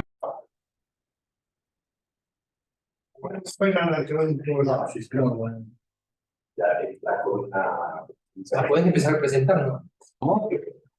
You can start. Yes, I saw our guest Monica Stonier on the screen one moment ago. I don't see her. Oh, there she is, Monica. So good to see you. So, Monica, I'm going to introduce you. This is truly a delight for me. Monica, just to give you context, we heard, you know Jared Mead, I think you served in the legislature with him. We heard from him and Nate Neri, who are, of course, distinguished county council members from Snohomish County. And then we just heard from a city council member from Clive, Iowa, a woman named Susan Judkins. But it's my distinct pleasure now to introduce my friend, Monica Stonier, who is just an extraordinarily impressive individual. Monica is a school teacher, and she's a teacher of teachers. So Monica's job in the school district is to train the newer and other teachers to coach them in how to be an even better teacher. And when I was in office, Monica stepped forward to run for elective office in the legislature. It's not an easy thing. And our legislature, as you may know, is part-time, meaning you have to have another job. It doesn't pay enough for you. So you have to have another job. And she was elected and has grown to be one of the leaders in the Washington State Legislature. She's what's called a floor leader. And this is the person who makes sure that when there are complicated votes, her party leadership knows where the members are going to be. She's on some of the most important committees in the state legislature. And she's everything that you could want from a state legislator. She is humble, she's available to her constituents, she's feisty, she's brilliant, she's determined, and she's absolutely committed to serving the people. So I couldn't think of a better person. And she's beautiful. And she is absolutely, I can't say that because I didn't, but Fernando, you just, Monica, I want to share with you, and I sent it in the writings, but we have here distinguished members, former and current members of the Argentinian government, the Congress, governor, state legislators, and joining us on the internet are legislators and members of Congress and Parliament from a number of other countries. So you're in good company. And we also have a number of students here who are studying political science and law and international studies. So it's a great group. And Monica, the floor is yours. Just introduce yourself, talk a little bit about the work you do, and then we'll have a discussion. We always have great questions. And especially I want to thank Monica. She's been teaching all day. And so she's at the end of her workday. It's still early afternoon, or mid-afternoon out in Washington State. But she very quickly said, I'd be happy to speak to this group after a long day of teaching. And Monica, what a delight to see you again. I haven't seen you in a while in person, so it's really fun to see you on the screen. Please, Monica. Thank you so much. And thank you for the introduction. I just want to make sure folks can hear me okay, from those of you who are on. Perfect. Yes. Yes, Monica, and I'm making a practice to always remind, you know this, you're a pro, but I always remind people we have a wonderful translator. If you can see her, Sol Ibarra, the best there is, with the red scarf on. But we'll make Sol's job a lot easier if you speak kind of slowly and also avoid colloquialisms, etc. You know that you're a pro, but I just remind everyone. Certainly, and a good reminder. I will say that anytime I'm feeling a little down on myself, I will call on Brian Baird to give an introduction to make me feel my accomplishments set in front of a room of folks. What an honor to be with you all today. This is an incredible invitation to have the opportunity to talk with folks who are either doing or learning about doing what happens or what makes government work best for people. As you heard Brian say, I am an educator. I started as a middle school teacher and was very frustrated with the operations of our state legislature. They were focused on high stakes testing and a college for all approach to graduation requirements, which made it very difficult for people who were ready to graduate and enter into the workforce or might find a different path to higher education to actually graduate from high school. And so maybe the tenacity or the feistiness that Brian mentioned comes from just running for office out of pure frustration and frank anger, just being grumpy and angry at the legislature for not taking into account what educators might have to say about what would make students successful in their futures. And so I've made it kind of my mission as an elected official to not assume that I know more than those who are doing the actual work. Because I didn't appreciate that when the legislature assumed to know more than what educators could direct and share. So I do a lot of outreach to try and make sure that when I'm talking about healthcare issues, I talk to people who are actually working in the field, both as a hospital administrator, but also frontline nurses. And when I'm thinking about maybe the hospitality association or restaurants and hotels, that I talk to people who are watching the business market, but also the people who are underpaid and often in very dangerous work environments when they are often alone in empty hallways of a hotel, for example, and might need safer work environments. And so I really try to remember that whether I have an opinion or a perspective on something I'm making a decision on as a legislator, I may not know all of the angles and may have some homework to do to come up to speed on that. So that is what really inspired me to run for office in the beginning when I first learned that there were no educators serving in the legislature.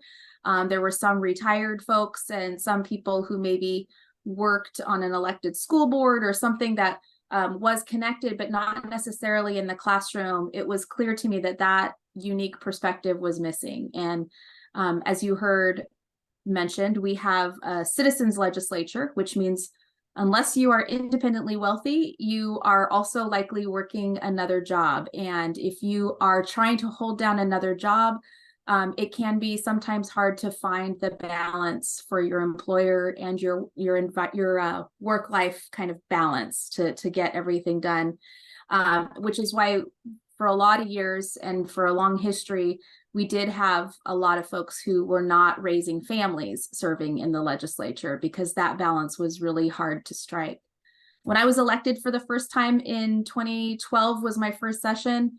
There were 10 or 11 new legislators who were elected who all had young children who were in grade school. And so that really changed the dynamic of how we did business in the legislature, because both sides of the aisle had so many members with a new kind of lifestyle that we hadn't accommodated in the past. And I think that change and that shift has continued in my time in the legislature to be more inclusive to people who are raising families, more inclusive to people who are trying to hold down a job at the same time, more inclusive to people of color and of gender who maybe historically did not have the opportunity to serve in elected office because they were unsuccessful previously. So in my short time in the legislature, we now have majority of women in the House of Representatives in the Democratic caucus, I believe in the body as well, so including both sides of the aisle. We have the most diverse in terms of communities of color represented in the legislature in history, and among the highest representative legislatures in the country. So I think we have been very intentional about trying to make sure our elected offices reflect the people we represent, and have made great strides there. I will say that positions of leadership do not yet reflect our demographics, and that is also true, as you all know, in international corporate world and politics. So I always try to frame that that picture when I talk about where we are in Washington politically. So my role in the House leadership now that I've served there for a number of years and have been considered for our highest ranking positions in the House, now serve as the floor leader, majority floor leader. That person's job is to make sure we are prepped and ready for whatever big debate is about to happen on the floor. I review what will come to the floor for a vote with our Speaker of the House, with Senate leadership, sometimes the governor, although not very often, and other folks who may have some interest in making sure certain bills are passed or killed before they reach the House floor. So that work starts, a bit before we go to the floor and goes long into the night, sometimes after. And the setting up for debate is a little bit like what I experienced in classroom management as a middle school teacher, making sure people know the rules of what is and is not acceptable to say on the House floor, making sure people have their notes ready so we can make the argument for a bill that we hope to see pass, and of course be prepared for what the opposition might have for us to argue. That is a role that I enjoy quite a bit. It carries a little bit of influence to be the person folks have to talk to if they want to see a bill come to the floor or not. And also gives me a good opportunity to get a sense of what bills are actually ready. This is a little bit different from the Senate side. The Senate operations are a little bit different, but this leads me to another one of my responsibilities in the House leadership, which is to prepare our newest members to the legislature for the work that we do. So I do a new member orientation that starts before their first legislative session. We have regular meetings throughout session to talk to the new members about how to engage with stakeholders or other people interested in the policy, how to manage your time between all the emails you might get from people who are upset about something the legislature is thinking about doing or might be in support of something we're working on, how to manage that with getting your bill passed in the House and then having to follow it to the Senate, and how to solve problems along the way. The members who are in our caucus for a second term often talk about the sophomore slump, where they no longer have all of that support that we build around them in their first term to be as successful as possible, because they start to realize when they're doing it on their own how much support was actually guiding their success in their first term. In my experience talking with legislatures and stakeholders across the country, we don't know of another caucus that has this type of new member orientation, at least not to the extent that we follow those members into their next term and ensure that they're successful. And I suspect a bit of that comes from being a trainer of teachers and recognizing that when you're new to a job that's very tough and very important, the more support you can get along the way means you'll be more successful when you are on your own. And we've invested in that kind of work for our teacher workforce here in Washington by making sure teachers in their first years have invested support in ongoing training. So those are my responsibilities in leadership. Now that is, let's see, there's what we have in our caucus we call duties as assigned. So you have a whole list of things you never know you're going to be asked to do that will also become your responsibility when you're in leadership. And I think anybody in a leadership role knows a little bit about that. So that's the work in my caucus leadership. Brian mentioned my committees. So I serve on the Education Committee, which directs policy for public education in the K-12 space. I do a little bit of work in higher education, but I'm not on the committee that passes those bills. So that tends to be in more of a meeting environment or a social environment. I'm on the Healthcare Committee, and this is a committee that is quite large, and I've been given the task to kind of ensure that young people and pregnant mothers have access to the healthcare that they need. We have a number of other members of that committee that specialize in a particular area of healthcare, and so mine is focused around families and pregnant people. And in addition to that, I would say I've taken on some other big policy issues like pharmacy benefit managers, which is a layer of political infrastructure, I believe, also corporate infrastructure that is without transparency and without accountability to folks. And so we are seeing an increased rise in pharmaceuticals and drugs that people can't access in America, which is, in my opinion, a huge disservice to the people in this country who should be able to access those drugs for a far, for the closer to the amount of the cost of producing them and not just marked up by the pharmaceutical companies. So we're working on trying to bring some oversight there. I guess I can explain a couple of the areas of policy where I've been a leader, and when people talk to policymakers in Washington state, my name will come up when you talk about high school graduation rates, financial education. I chair an organization that provides financial literacy to teachers to integrate into their classroom instruction and teach in schools.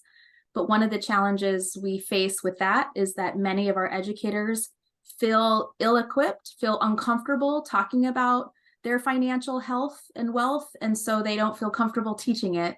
And so we've learned that we have to back up a little bit and provide that financial education to educators before we can expect them to be prepared to teach. You'll also hear my name brought up when we talk about making sure that healthcare is accessible to students in school. We have created a grant for what is called school-based health centers, which means that we will have a healthcare provider in a school site, particularly our high poverty or underserved rural communities where healthcare access is a real problem. We know if we can bring healthcare to where people already are, then we're more likely to access, more people are likely to access healthcare. So that means students in Washington state under a grant that I created can access healthcare on their school site, immunizations, clearance for sports, information about communicable diseases, which really became important, obviously, during the pandemic, to have access to immunizations, but also just to learn about public health practice so that the spread of disease does not go beyond our control. Another area you might hear my name mentioned is in our organized labor community as a union teacher and appreciating organized labor as it has served us in the middle class in my country and in my state. I tend to work to progress those issues as best I can, or protect what we have gained as best I can. You got a chance to hear from Jared Mead earlier, who was a member of the legislature in my caucus. He was a new member who's was in the group that I got to onboard and support as he came into our caucus. And then he and his wife were in the middle of having a bushel of babies. Just a number of little babies came along to them, one after another. And obviously managing home and life can be a real challenge when you've got a new growing family. And so his leadership style very easily transferred to leading in the county council. And I think he's a great fit for that. It keeps him closer to home, but it does keep him as the type of person at a local level that I can call at any point in time when I want to know how the county level or the city level might respond to something we're thinking about doing at the legislative level. A lot of times cities and counties have a commitment to doing things the way they want and the way their constituency wants, the way their voters want at their local level. And it can be difficult to get the funding for that if not everybody in the community is ready for this. And one example is housing initiatives, trying to get funding for low-income housing or supplemental housing for people who need it, people with disabilities, people who are in transition, maybe with substance use disorder or have other high needs, struggle to get housing. And a local city or county may have some resistance to that. And so it's helpful for me to connect with people like Jared Mead at the county and city level so they can advise me on what would be a good state policy that would work for the whole state and not undercut what they're working on. So in my county, Clark County, Southwest Washington's in the state, it's on the opposite side of the state than where Jared lives. And so our communities have different needs. And if we're going to pass state policy, we want to make sure it works for Snohomish County and also for Clark County and also for Spokane County and other smaller parts of the state. Because oftentimes we pass state policy that sends some smaller communities backwards, and that can create tension between the legislature and those local jurisdictions. So I do my best to try and call on folks who are elected at different levels of government to make sure that if we are making a bold decision to move a policy or a budget forward and there is opposition to that, we can anticipate and move past that, or we can revise what we're doing to better fit more communities. I know that I've been talking for probably about 17 or 18 minutes. And I also know as an educator that folks get a chance to learn more if they can ask their own questions rather than listen to what the educator has decided they need that day. So I'm going to stop, and hopefully you have a little bit of context about my work in the legislature and professionally. And I'll just stop by saying that on a personal level, my husband and I have 2 children. My youngest, Brian, is probably going to be shocked to hear this. My oldest is a junior in college and plays college soccer or football in Argentina, and we watch the World Cup religiously in my household. And my daughter will start her freshman year at Western Washington University this year. And I think probably the last time Brian saw my kids, they were still in elementary school. So it's been a while, and they've grown. And now we're trying to figure out what our family life will look like with my elected role and also no children at home. So we ended up getting a dog. Monica, thank you so much. I didn't mention, Monica is brilliant strategically as a politician as well. She's there for the right reasons, and she also knows that to succeed on your legislative agenda, you have to win elections. And so when we talk about politics, her her level of insight about how to win elections and run politically is really remarkable. And I think it's wonderful, Monica. I don't know of anyone else who does the kind of training you do in our state legislature to bring new members up to speed. There's so much to learn when you first get there, and I really respect that. Juan, you're going to hear next from Juan de Dios Sigüenegui, who is the leader of the institution within this Universidad Austral that invited me to join them for the Fulbright course, and he's going to manage the questions. And thank you for the wonderful presentation. That is a very simple presentation of a very complex job. And she makes it look, they say with athletics that the great athletes like Messi make difficult things look very easy. And Monica Stonier does that as a legislator. Juan de Dios?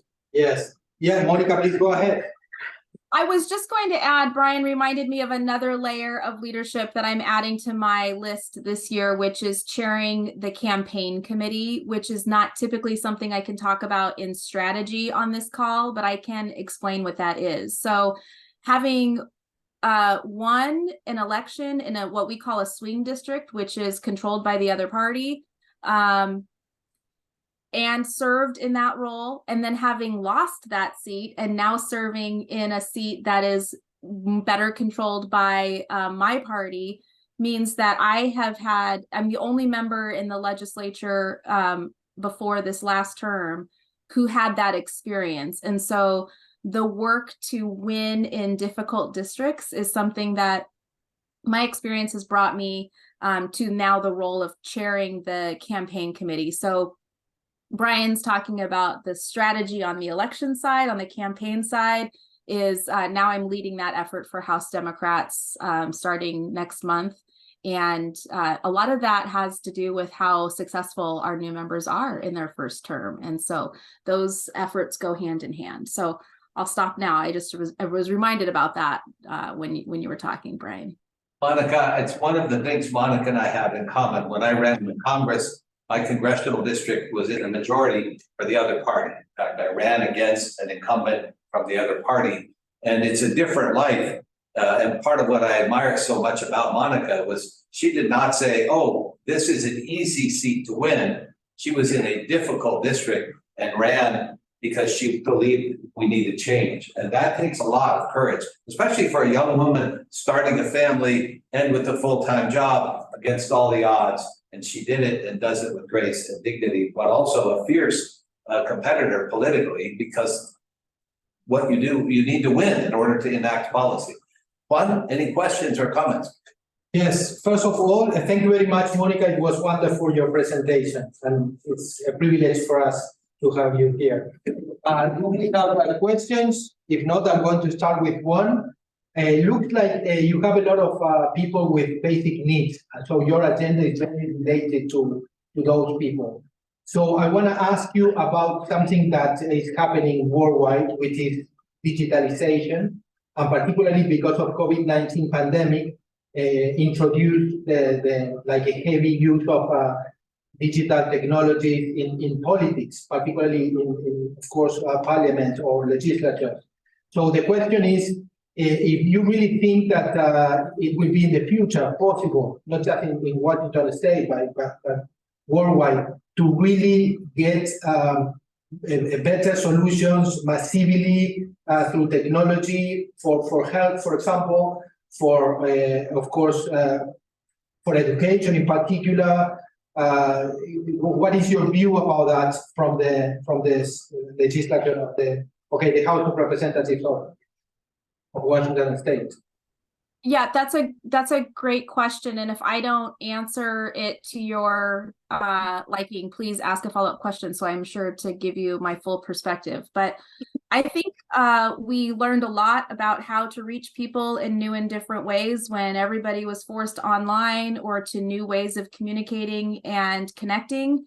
And I also know that on the flip side of that, many people saw an increase in mental health challenges, feelings of isolation, and another threat to our democracy, subject to misinformation or disinformation, information that was constructed to mislead people, either politically or maybe in opposition to a public health effort.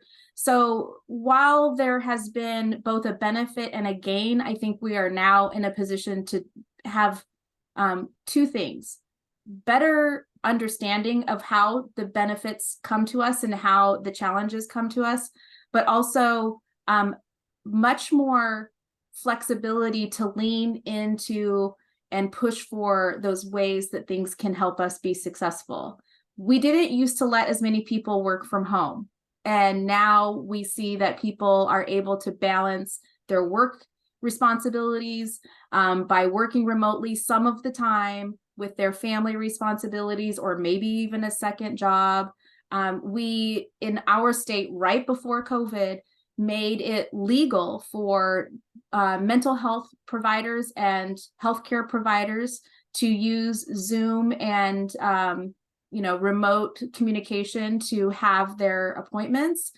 And as long as we continue to make sure that in-person appointments don't get skipped all around, we know we can deliver better care to more people using that technology. So I think we are in a very pivotal phase right now where we have to keep an eye on both the basic health needs, the financial needs of those people who are furthest away from economic justice, furthest away from services, to provide in that way, but also to do it in a way that is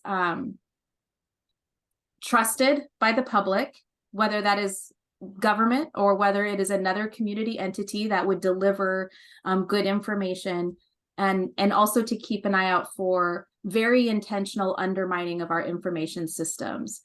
Two years ago, maybe it was last year, I attended an FBI, the Federal Bureau of Investigation, our national investigators organization, came to talk to us at the legislative level about their concerns with the sensitivity to our social media use being corrupted by other governments and domestic terrorists. And their concerns were that websites and what looked like professional lectures were being provided with information that was not vetted professionally, that was not by real professionals, but were politically motivated, were popping up and presenting themselves as valid communicators and researchers. And really all it was doing was undermining our democracy as a machine.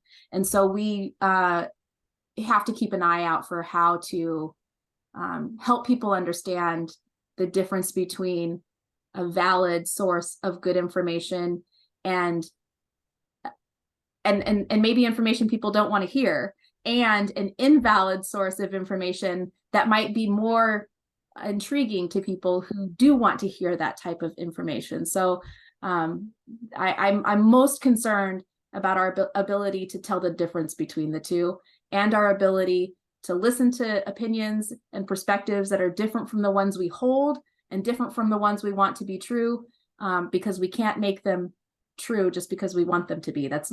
Facts are not a wish. Thank you very much. Fernanda, President. Well, hello, Monica. My name is Fernanda. I've been official. LP. The member of the parliament in Argentina. In Argentina. Hello, Monica. I want to ask you about the perspective in education, because I am in education too. I'm not more house. I'm not in the government now, but I'm in education.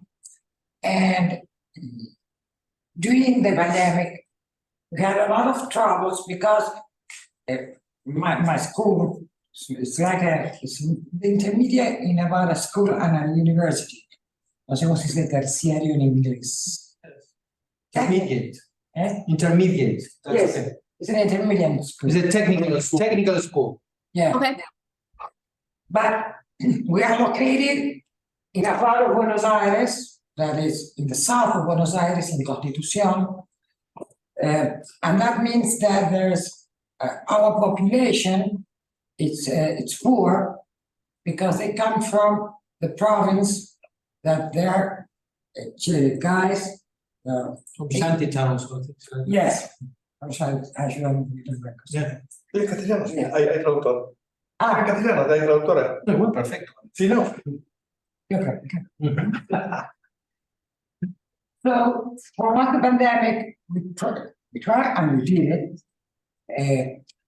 Our class Zooms, but the thing was that our public, that is poor public, people that have a lot of necessity, young people, sometimes they couldn't reach, the internet, they don't have Wi-Fi.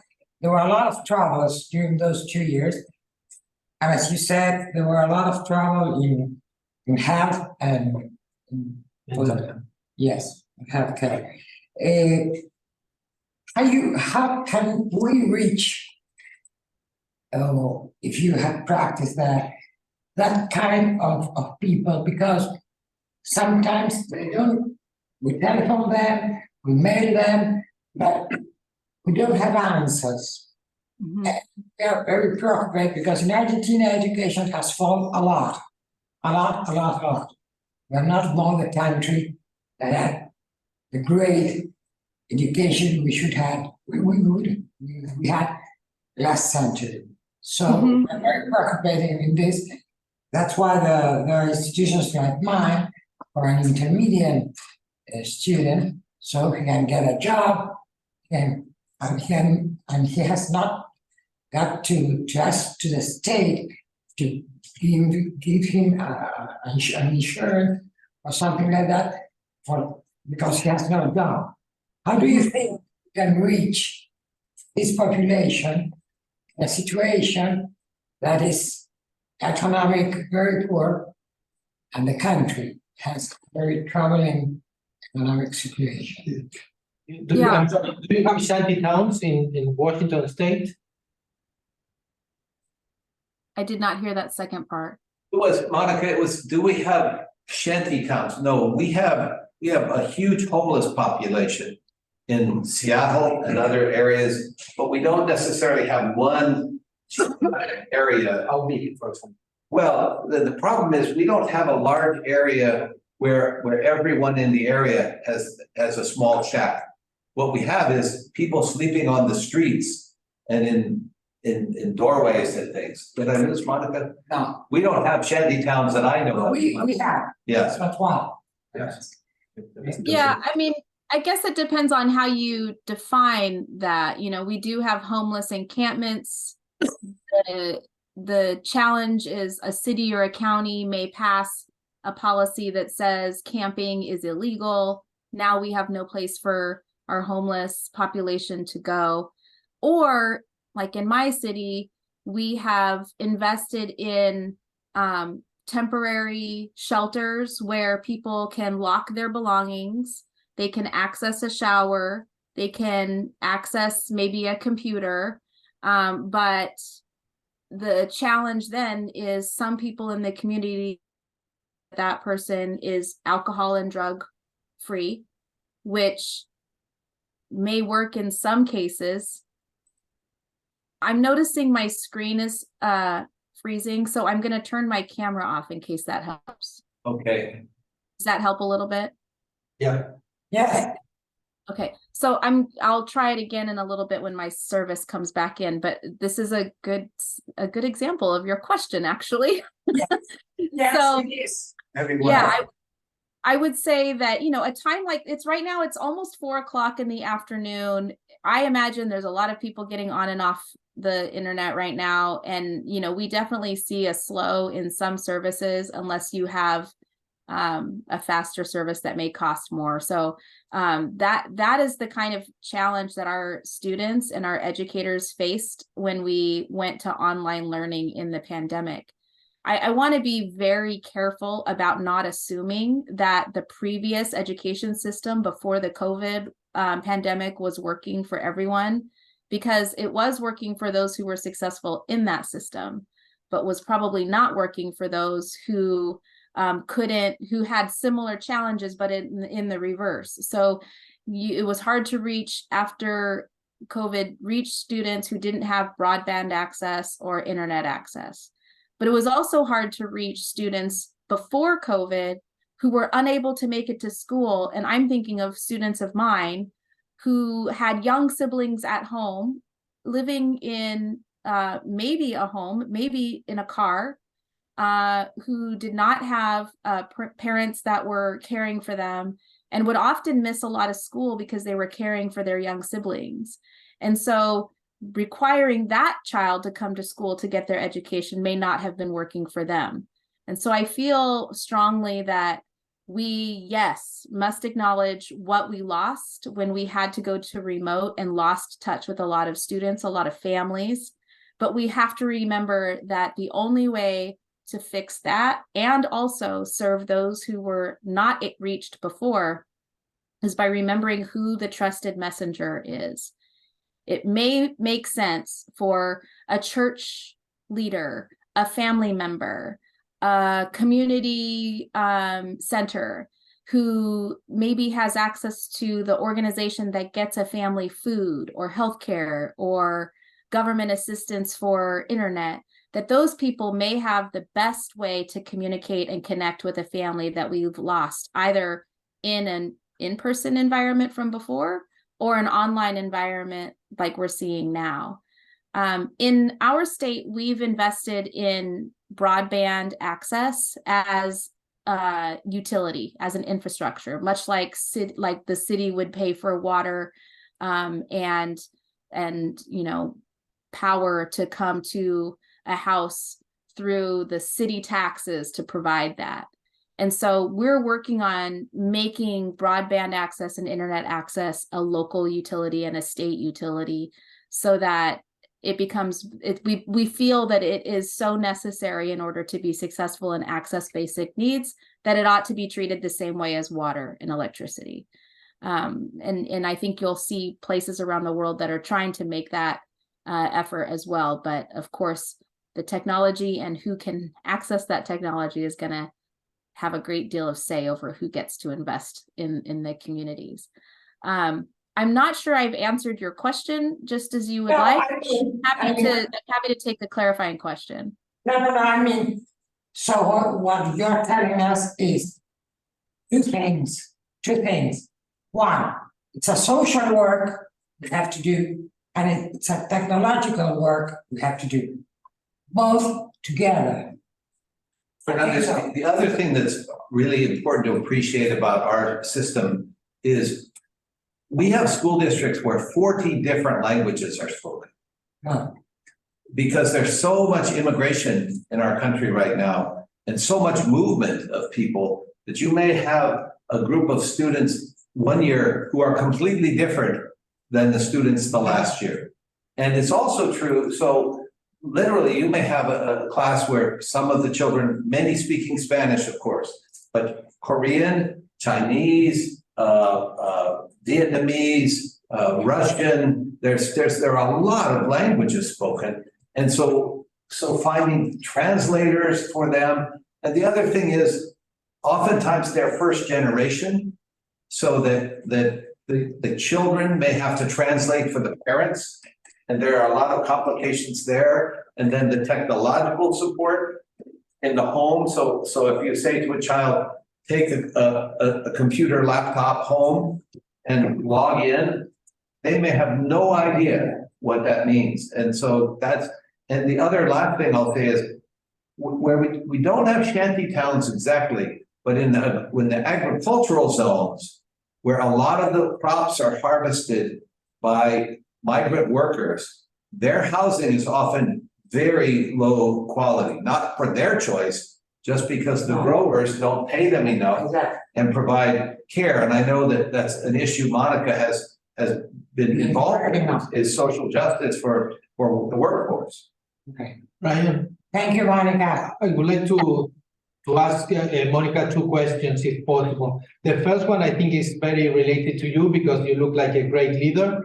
I want to know your opinion about the relationship and dependency or not between the systems, the institutions, the institutional culture, and the leadership with the capacity to transform, no? In particular for changing times like the one that we are living for many reasons. So how is the weight of the tradition of the institutions and all that, and the role of the institutions and the champions, is the way I think that you call them, yourself are one of them. So that's one question. And the other one, it's a little related to this. I really don't know what happened in Washington State, but first of all, why do you think that the people from all over the world, many of the people, the majority of the people want to go to the United States? Why the people from the world wants to migrate to the United States? And the second one is something that the United States cannot avoid. And what do you think about, for example, what is happening with Texas, sending buses with migrants to New York City and other cities? That's something that a response of a system, no, that nobody can control. I don't understand that behavior. No, I'm not judging. I'm just saying it's a little disorder, no, or something like that. So sorry about the question. Could be, I don't know if complex, but I don't know about Washington State. I'm talking about other states, but. Yeah, I mean, I'll give this my best shot. I think one of the challenges we face with our immigrant population is that people come to this country and even to this part of the state for different reasons. So in my part of the state, we have an incredibly high Russian Ukrainian population. And, you know, family members will send a initial group, and a church gets established, a community gets established, and then many follow after that because they have an established community there. And that's a very different reason than our immigrant farm workers, for example, and a very different pattern of immigration. So what Brian was mentioning earlier, which is just sometimes that group of immigrant population that you're wishing to serve in healthcare, in education, in workforce development, training people for jobs, that changes because the people change, or it may stay very static. So I know that in my community, I have a population that is constantly changing, but I also know I have a huge Eastern European population that is very interested in labor apprenticeships, to learn skilled trades, to learn the construction world, to learn welding, and that workforce can be built out. And so I think to solve the challenge, we have to spend more time learning about why the immigration trends are set the way they are, so we can partner in whatever is going to be delivered or whatever comes as a challenge.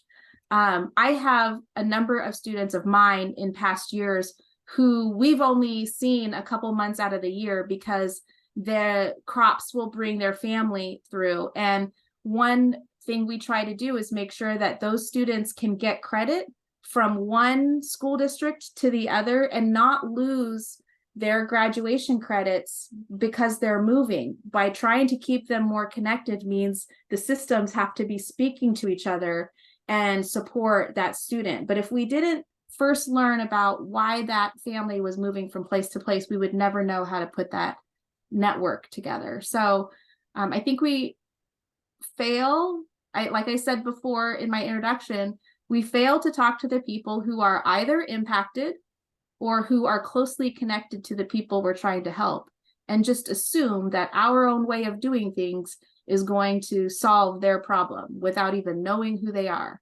And that has always been an observation of mine as somebody who never thought I would run for office, and hope to maintain that in the future, whether it's in this role or in another. I noticed a question about talking about the connections of, or some ways to provide healthcare for mental health services through a local level. I'm going to share just one example real quick. Years ago, I visited Seattle public schools, and their community is able to pass a tax that provides healthcare to kids in schools. This is where we got the school-based health center idea from, because they were doing it, but all of that was provided by a local tax that the voters passed. My community will never pass that tax. My community will never support that policy. So I had to find a different way to provide the same model of service, which is a center inside a school that has strong family connections, but funded a different way. And so the way we've done that is through state grants and by finding healthcare providers that will come into a community and help build that access so that they will have the billable services. They can get paid for the services that they're doing over time. But we had to cover that cost for a little bit until they were able to do so.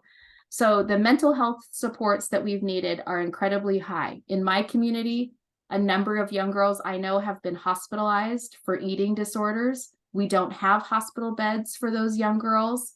And so their families have to send them out of state to get that service. And these are only families who can pay for that outside of their insurance plan, and only families who know how to do the research and find a place for their child to get care.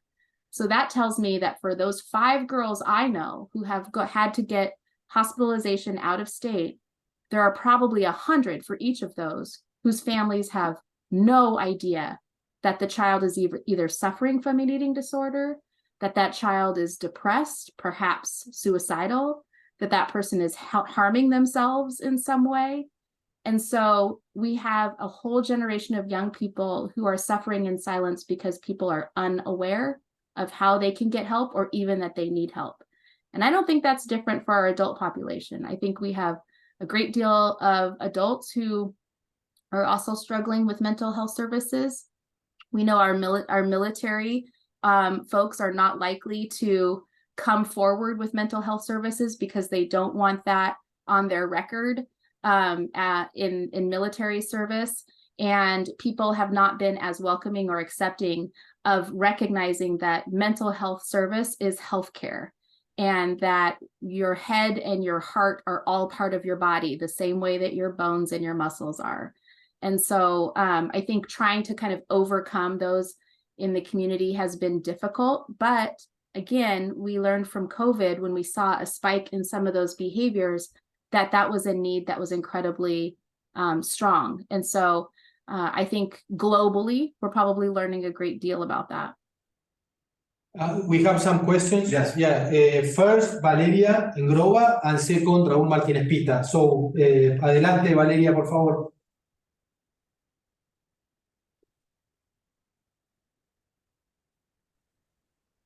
Perdón, quería preguntar sobre las políticas de mediación intercultural que tuviera el estado de Washington con respecto a las comunidades inmigrantes, y también si en la comunidad de migrantes de Europa del Este primero llegaban las mujeres y luego hacían llegar todo el resto de la familia, o es indistintamente. ¿Cuál es el patrón que sigue el flujo migratorio?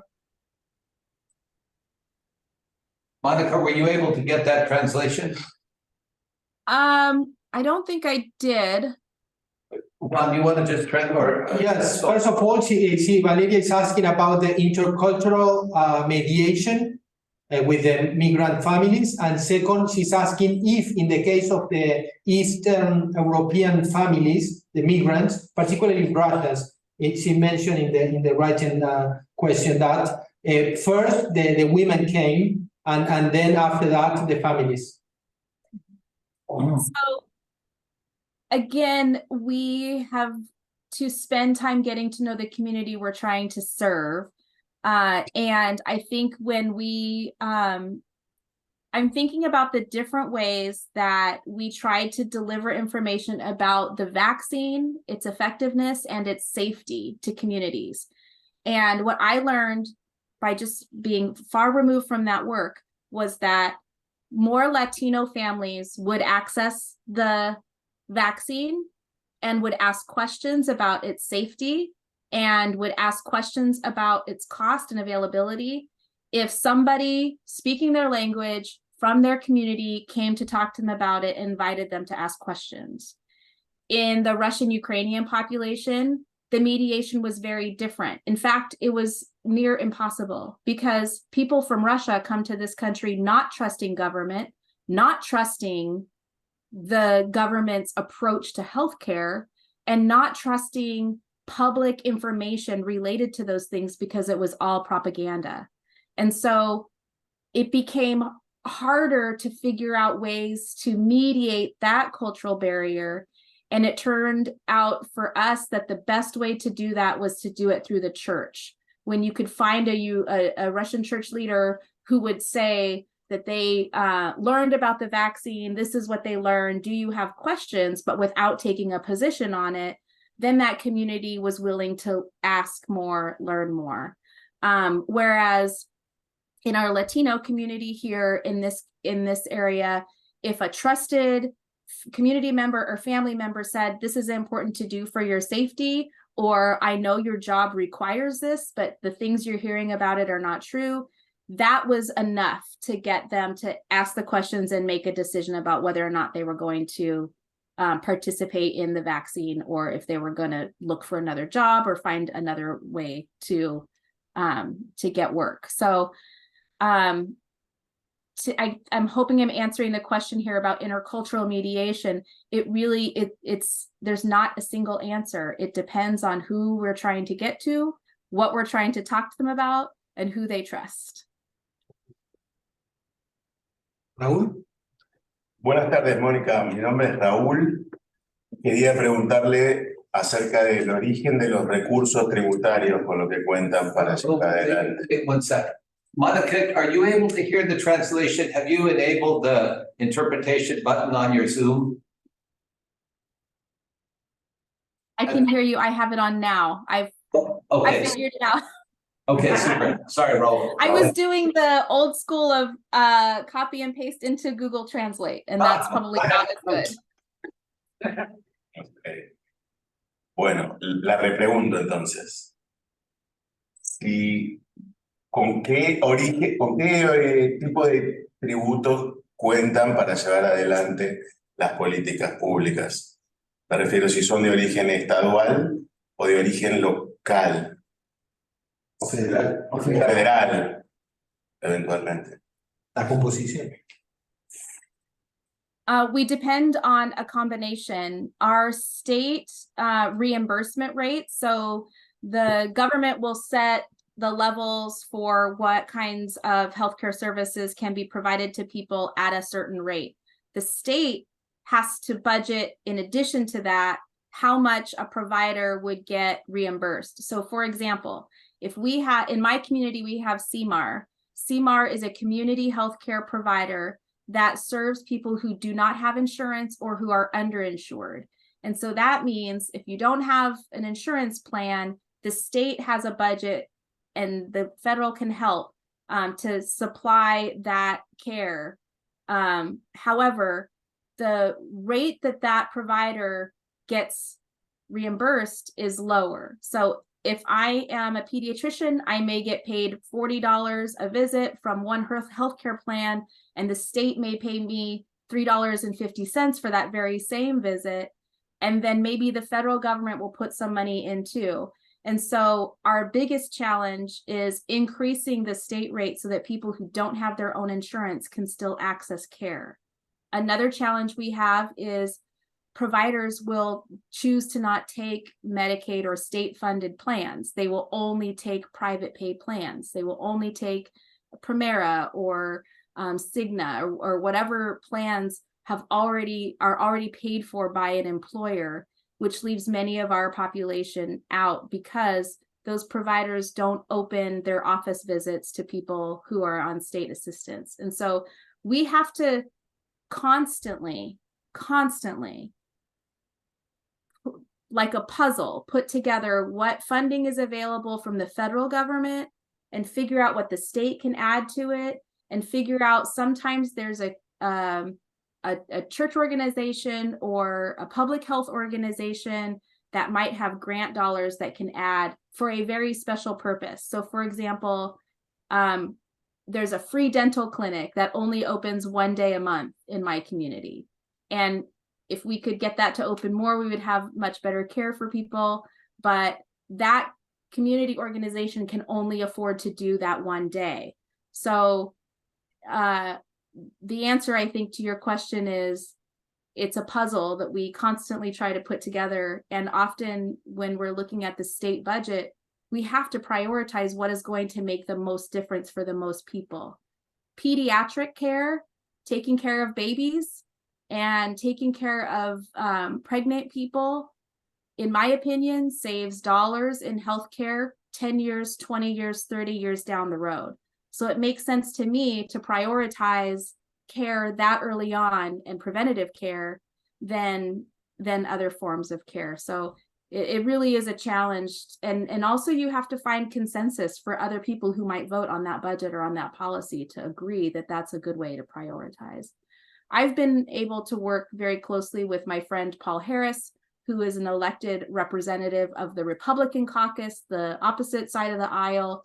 He and I were seatmates when I was elected in his office. I was the only Democrat elected in his office, and he was my seatmate in the same district.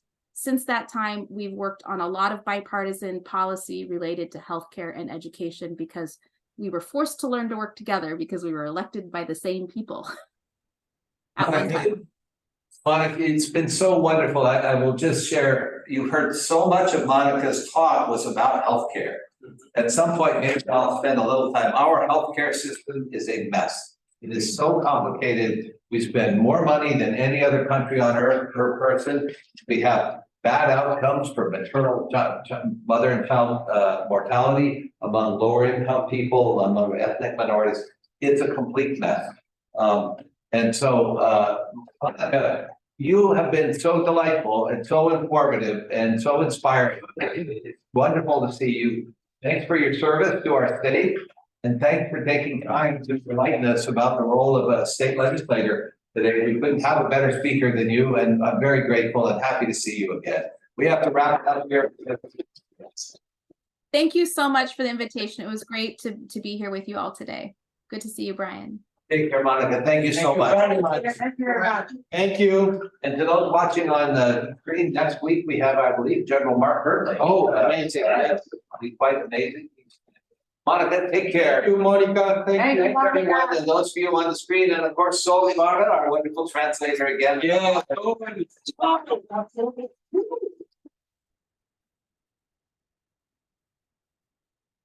Hey, gracias. Gracias por todo.